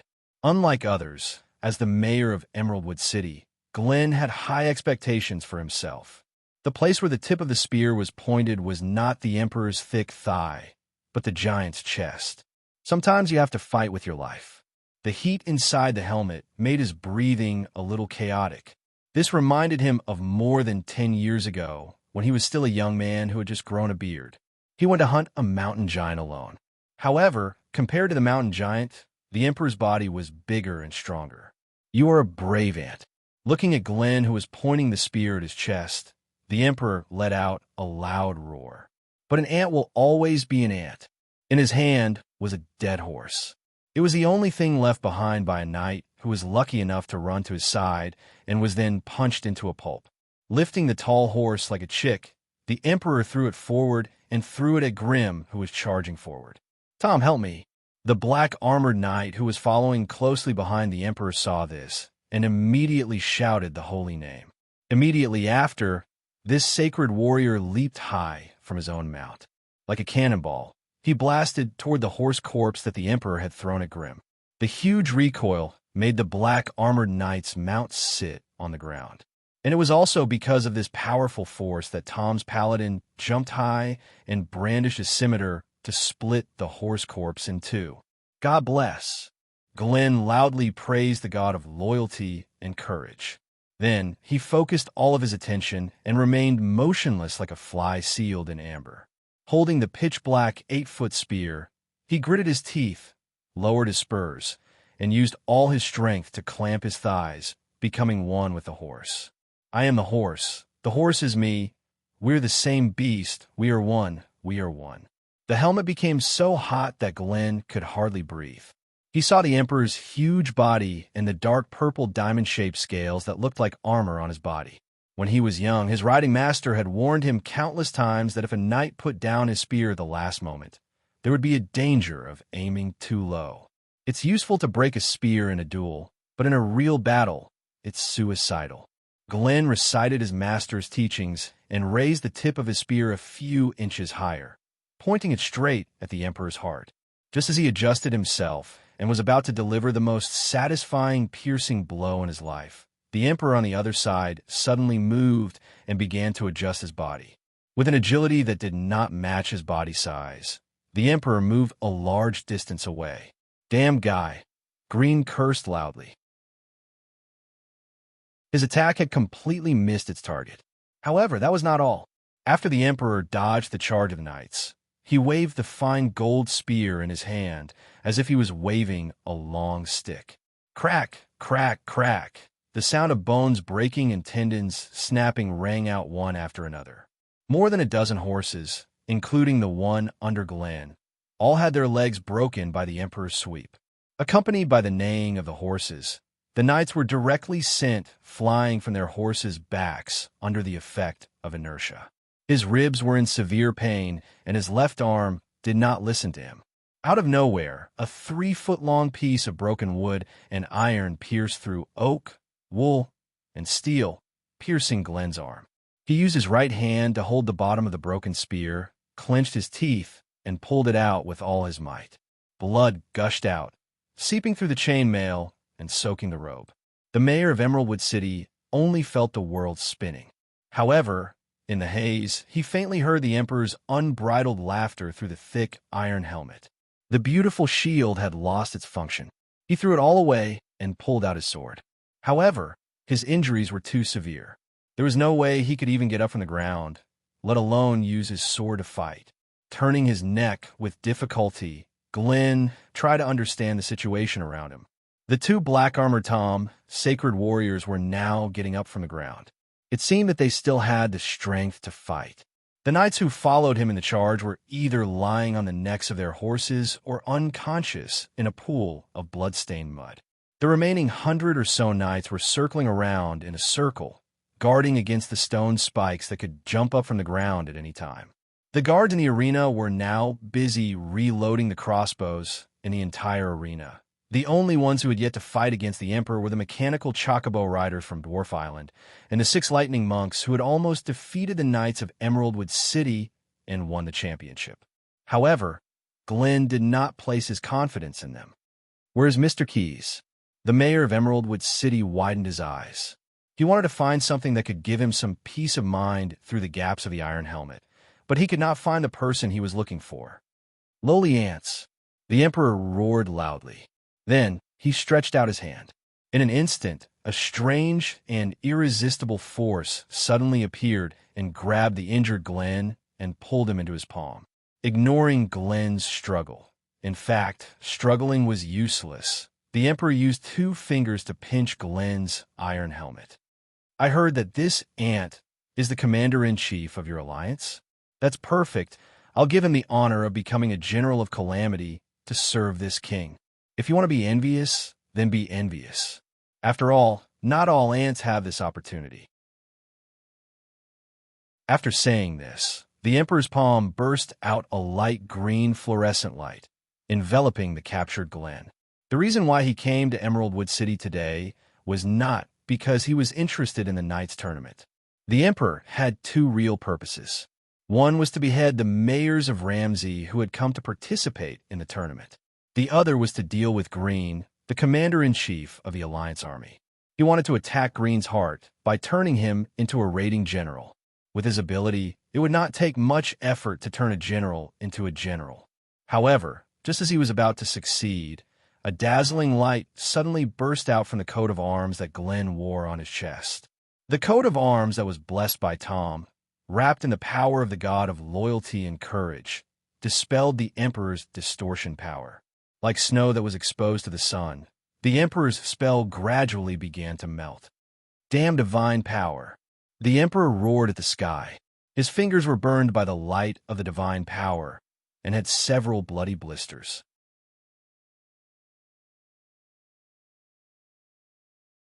Chapter 721. The Emperor was very angry, both because of himself and because of him. The power of the gods had the power to change reality, and the spell he used to distort Grimm was like snow under the sun, melting away. Those guys are liars. When you exchange your faith for blessings, you have already fallen into their trap. The Emperor roared angrily, but because his palm was stung by the divine power, he still threw the mayor of Emeraldwood City far away. Flames appeared in his eyes. That was the literal meaning. Wisps of flames rose from the corners of his eyes. The muscles of the ancient Emperor bulged, and he mobilized his magic to heal the injury on his palm. Some people will never learn to respect the strong, just because they will not deceive you and call themselves false gods. Walking with his legs that were as thick as stone pillars, the Emperor walked step by step toward the knights in the arena, and the latter reined in their horses and retreated step by step. Passing by a knight who fell to the ground, holding his broken leg and crying out in pain, the Emperor reached out his hand and clenched it hard. The knight's screams came to an abrupt end, as if his neck had been choked. At a speed visible to the naked eye, the knight's body quickly became shriveled. Cracks appeared on his skin. Immediately after, a demonic green flame gushed out from those cracks, burning the knight into a pile of ashes. Black smoke rose from the ashes, and like a swallow returning to its nest, it flew into the emperor's palm. All of his life force and soul were seized by the terrible enemy, and became the enemy's help to continue the violence. It's similar to the casting method of the Ashes world. Keyes, who had hidden his body in the crowd and disguised himself as an armored knight, looked at the emperor's operation and thought to himself, but at the same time, it can also absorb soul energy. No wonder the emperor is not tolerated by the gods. Absorbing soul energy for one's own use, from a certain point of view, was a taboo for all spellcasters in the multiverse. Even some ridiculously powerful spellcasters would not choose to use souls as their source of energy for casting spells, because doing so would be suspected of contaminating the source of power of the gods and many demons. Once this matter was exposed, the caster would most likely be hunted down by many gods and demons. In ancient times, there had been some soul spellcasters in the Ash world, but there was a reason for that. Firstly, there was something wrong with that world itself. The gods had cursed that world, and that plane was a forbidden zone for all gods. Secondly, although the soul power mages in the Ash world could manipulate souls, they used the soul-devouring tower to attract wandering souls, and then used the purified souls as their own spell-casting energy. They did not directly absorb soul energy, like the emperors. It was no wonder that the gods had helped the humans of Ramsey in ancient times to fight against him, a powerful being who had unified the entire plane. In the end, they had sealed him in a large tomb. However, there was one thing that Keyes didn't quite understand. Why didn't they solve the hidden danger of the emperor once and for all? Instead, they chose an unsafe method of sealing?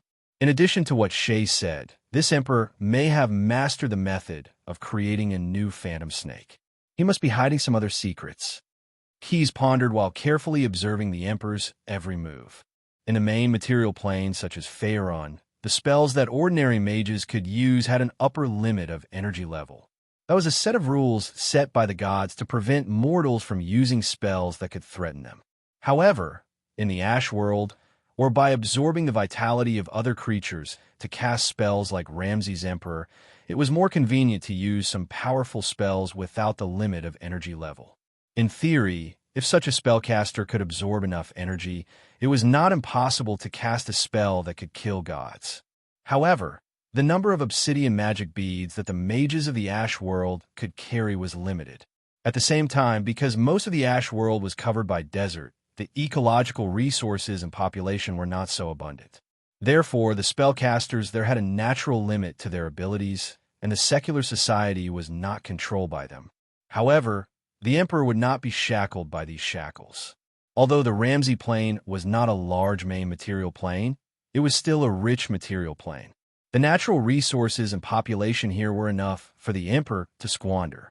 Moreover, with the ability that he had shown so far, it seemed that he did not need obsidian magic beads at all. He was a powerful magic creature, and his huge body was a natural battery that could be used to store the energy he had absorbed. In addition, what he had absorbed was not only the vitality of creatures, but also the soul energy of the other party. One operation, two gains.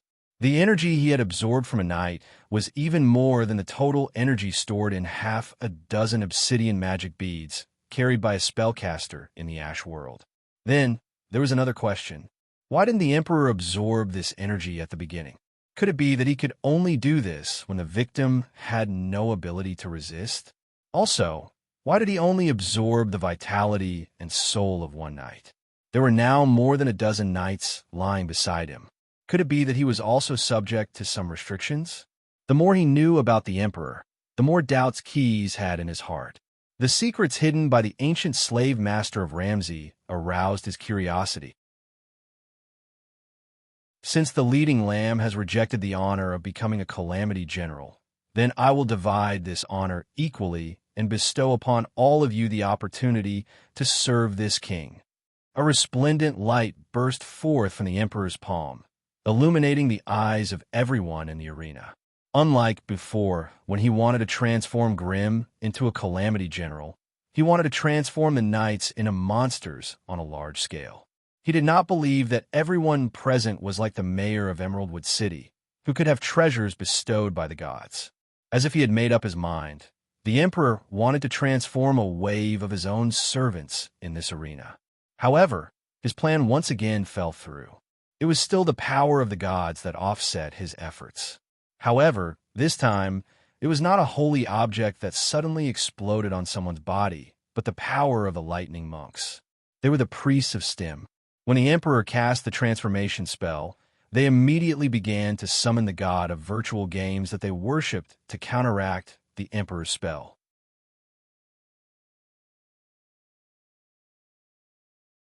Chapter 722. Chanting the holy name and raising the flail in their hands. The electric monks gathered holy power at the tip of their weapons, and a milky white beam of light shot straight at the emperor. This was the most common attack method used by the priests, and was often given the name Divine Strike. It could also be used to interrupt spells cast by mages. Poof, poof, poof. The Divine Strike did not hit the emperor, but it eroded the spell model he had set up. After being hit by the milky white beam of light, blue and green spell model fragments scattered around him like fireworks. Everyone, retreat to the edge of the arena. At the right moment, Freya Ironbeard gave his order. Through the loudspeaker installed in the Velociraptor's cockpit, his voice was clearly transmitted to every knight's ears. "Attention all Chocobo riders," he quickly said. "Activate the Kingslayer formation immediately." Following his order, the dwarf pilots on the back of the Chocobo got to work. They used one hand to push the joystick to get their mounts to a suitable position, while the other hand was busy unlocking the weapons and equipment needed for the Kingslayer formation. It was better to be safe than sorry. In order to join the war against the Emperor, the dwarves had made a lot of preparations. The so-called Kingslayer formation was a formation that was specially designed to kill an Emperor. Previously, although Dwarf Island had lost an investigation team to the Emperor, they had also obtained some information about the Emperor's abilities. Combining it with the information passed down from ancient times, the dwarves made repeated deductions and finally finalized the details of the Kingslayer formation. The most important part was the weapons and equipment that the dwarves had prepared for the Kingslayer. On the head of each Chocobo, there was a specially made holy emblem of Stim. In the great temple of Dwarf Island, they had been enshrined for almost 100 years. The power of faith had permeated every atom of these metal creations, and a normal priest only needed to hold one of these holy emblems to be able to cast high-level divine spells. When these holy emblems were set up in the city matrix, the amplification effect of divine spells was terrifying. Without a doubt, in order to maximize the effectiveness of the holy emblems, the people who used them were naturally the electric monks present. As the first batch of Ramsey humans who believed in the god of virtual games, Stim, every lightning monk was an excellent priest. Their minds were connected with the gods, so using divine spells was as easy as eating and drinking for them. Before the Emperor's counterattack, the 6 lightning monks had already hidden behind the heavy protection of the Chocobo riders. Each of them was surrounded by 12 Chocobo riders and had 12 holy emblems at their disposal. Fantasy Descent, perfect mirror image. Due to their race, almost every dwarf god would more or less have a clergy in the field of illusion, and the god of virtual games Stim was no exception. His priests could also communicate with the field of illusion and cast very powerful illusion spells. For example, this strange divine spell called Perfect Mirror Image. By constructing a perfect mirror image, the spellcaster could temporarily duplicate a mirror image that was exactly the same as the target. Although there was a time limit to the existence of these mirror images, they had the same ability as the subject during their time of existence. Originally, for a powerful creature like the Emperor, ordinary priests would not be able to create a perfect mirror image, even if they tried their best. But this group of lightning monks, firstly, used the holy emblems to amplify the effect of their divine spells. Secondly, they worked together to cast the spell, so each of them only needed to complete 1/6 of the perfect mirror image. So, in the end, they still summoned an illusion that was exactly the same as the Emperor. The illusion had a time limit, so as soon as it appeared, the lightning monks gave it a death order. Attack the real body. Use any ability that can hurt him without limit. Do your best to inflict heavy damage on him. Don't worry about other problems. The mirror image of the emperor looked up to the sky and roared. Its two front hooves were raised high, and then it landed heavily on the ground of the arena. Many of the knights who had just fallen off their horses were slightly bounced up from the bumpy ground. The mirror image actually reached out its palm to those people, just like what the emperor had done just now. It actually quickly absorbed the souls and vitality of those injured and turned them into its own spell-casting energy. Many of the knights present were dumbfounded by what they saw.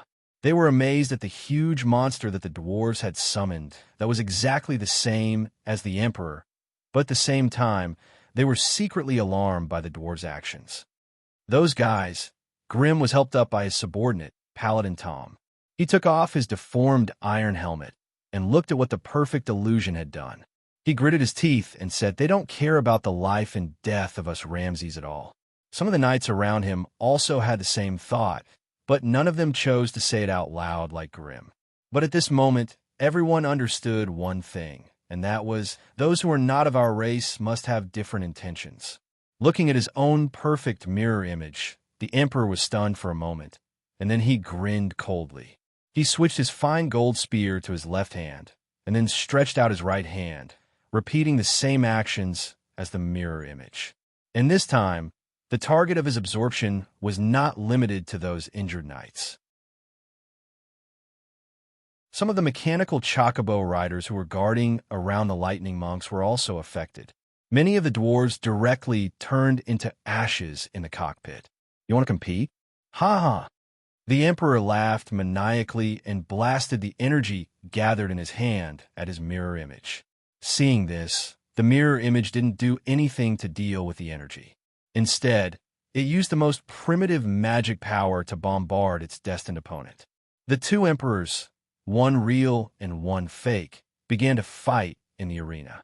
The energy they released was so violent that after contact, they were stuck in a stalemate, eroding and annihilating each other. In an instant, the arena was swept up by a gust of wind, and sand and stones flew. "He's been tricked," attack. Seeing that the emperor and his mirror image were engaged in a war of attrition, Freya Ironbeard immediately announced his second order. The mechanical chocobo riders are mounted on heavy armor-piercing bullets and fire in a roundabout way. In an instant, the mechanical chocobos that seemed to be guarding the lightning monk to the death scattered in all directions. The dwarf pilot controlled the mount to circle behind the emperor, and black gun barrels protruded from the front of the mechanical chocobo's chest. Vroom, vroom, vroom. The motor started, and the heavy armor-piercing bullets were pushed into the barrel, and a torrent of metal instantly poured down on the emperor. The battle to kill the emperor had officially begun.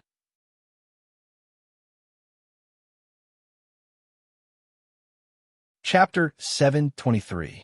The core of the king-slaying plan was to restrain the emperor, but that was not the entire plan.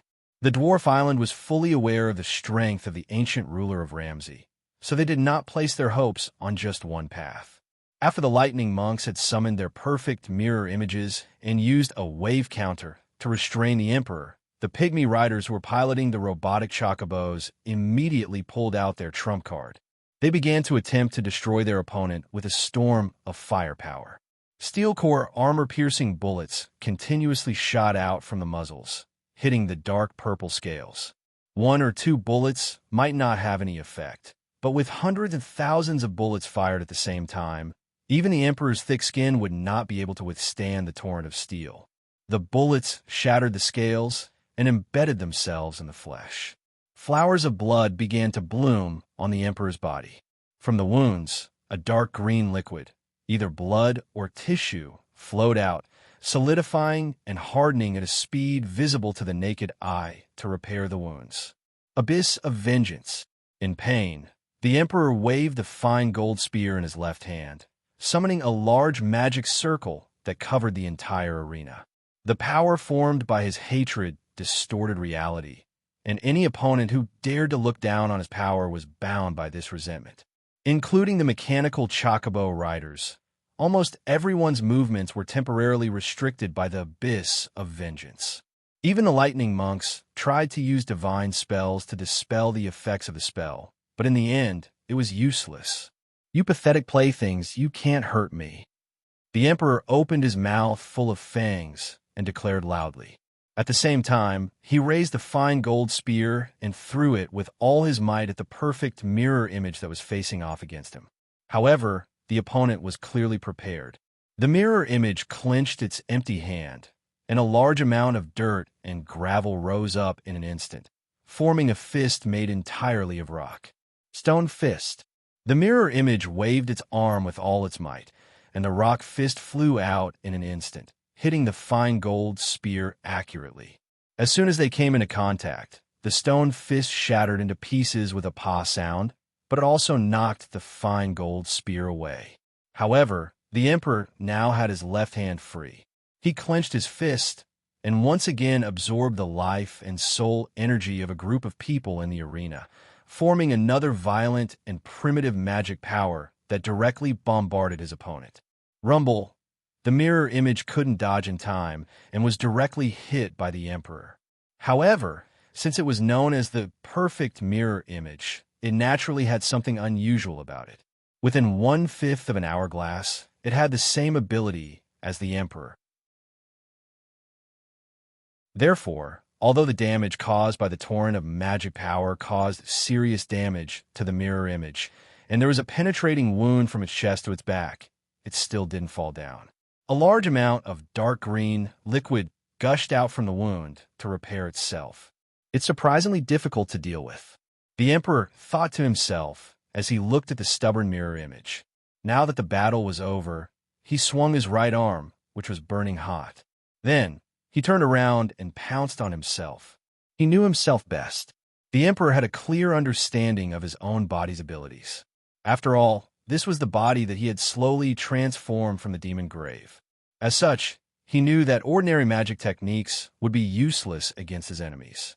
Its huge hooves stomped on the ground, creating a rumbling sound and sending up a cloud of dust.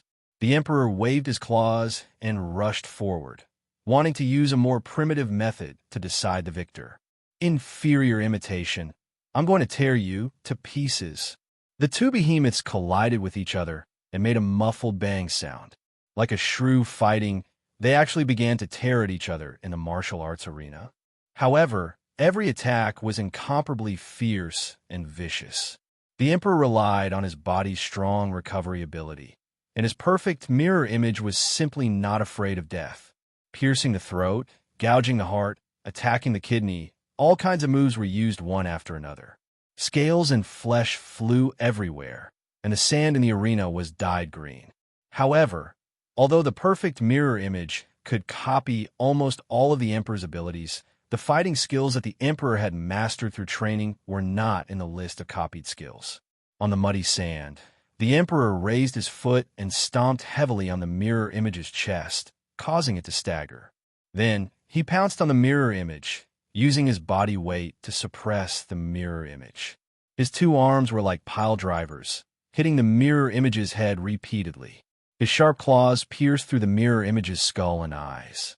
After a dozen heavy blows, the mirror image's head was beaten red and white, and it was impossible to recognize its original form. Even if the mirror image had strong recovery ability, and would not die even if its head was crushed, it would not be able to fight for a short period of time. And once the summoning period was over, this perfect mirror image would also dissipate. Retreat to the Gray Tower. Activate the second battle plan. Freya Ironbeard climbed out of the Velociraptor's cockpit and shouted to the dwarf chocobo riders. Because they were trapped by the abyss of resentment, their mounts were all motionless. Lightning Monk summoning divine spell. Remove the evil fire seal outside the arena. At this time, the emperor had basically finished off his perfect mirror image. He raised one of his legs and crushed the head that looked exactly like him. Want to escape? It's not that easy. However, before he could finish his sentence, a curved horn suddenly pierced through his chest. What? The emperor looked back in shock, only to see a monster that was as large as himself suddenly appeared beside him. The battle between us is not over yet. Covered in long brown hair, the monster had the upper body of a Goliath warrior on top of a mastodon body. When he spoke, he had a thick double accent. "I am Tango, the shattering bear head. I have been ordered to take your life." That's right, Broken Bear Head Tango was the product of a broken bear head and a tango pieced together. While the Emperor was busy fighting with his mirror image, Keys let the Goliath warrior walk to the mastodon that was pierced by a fine gold spear.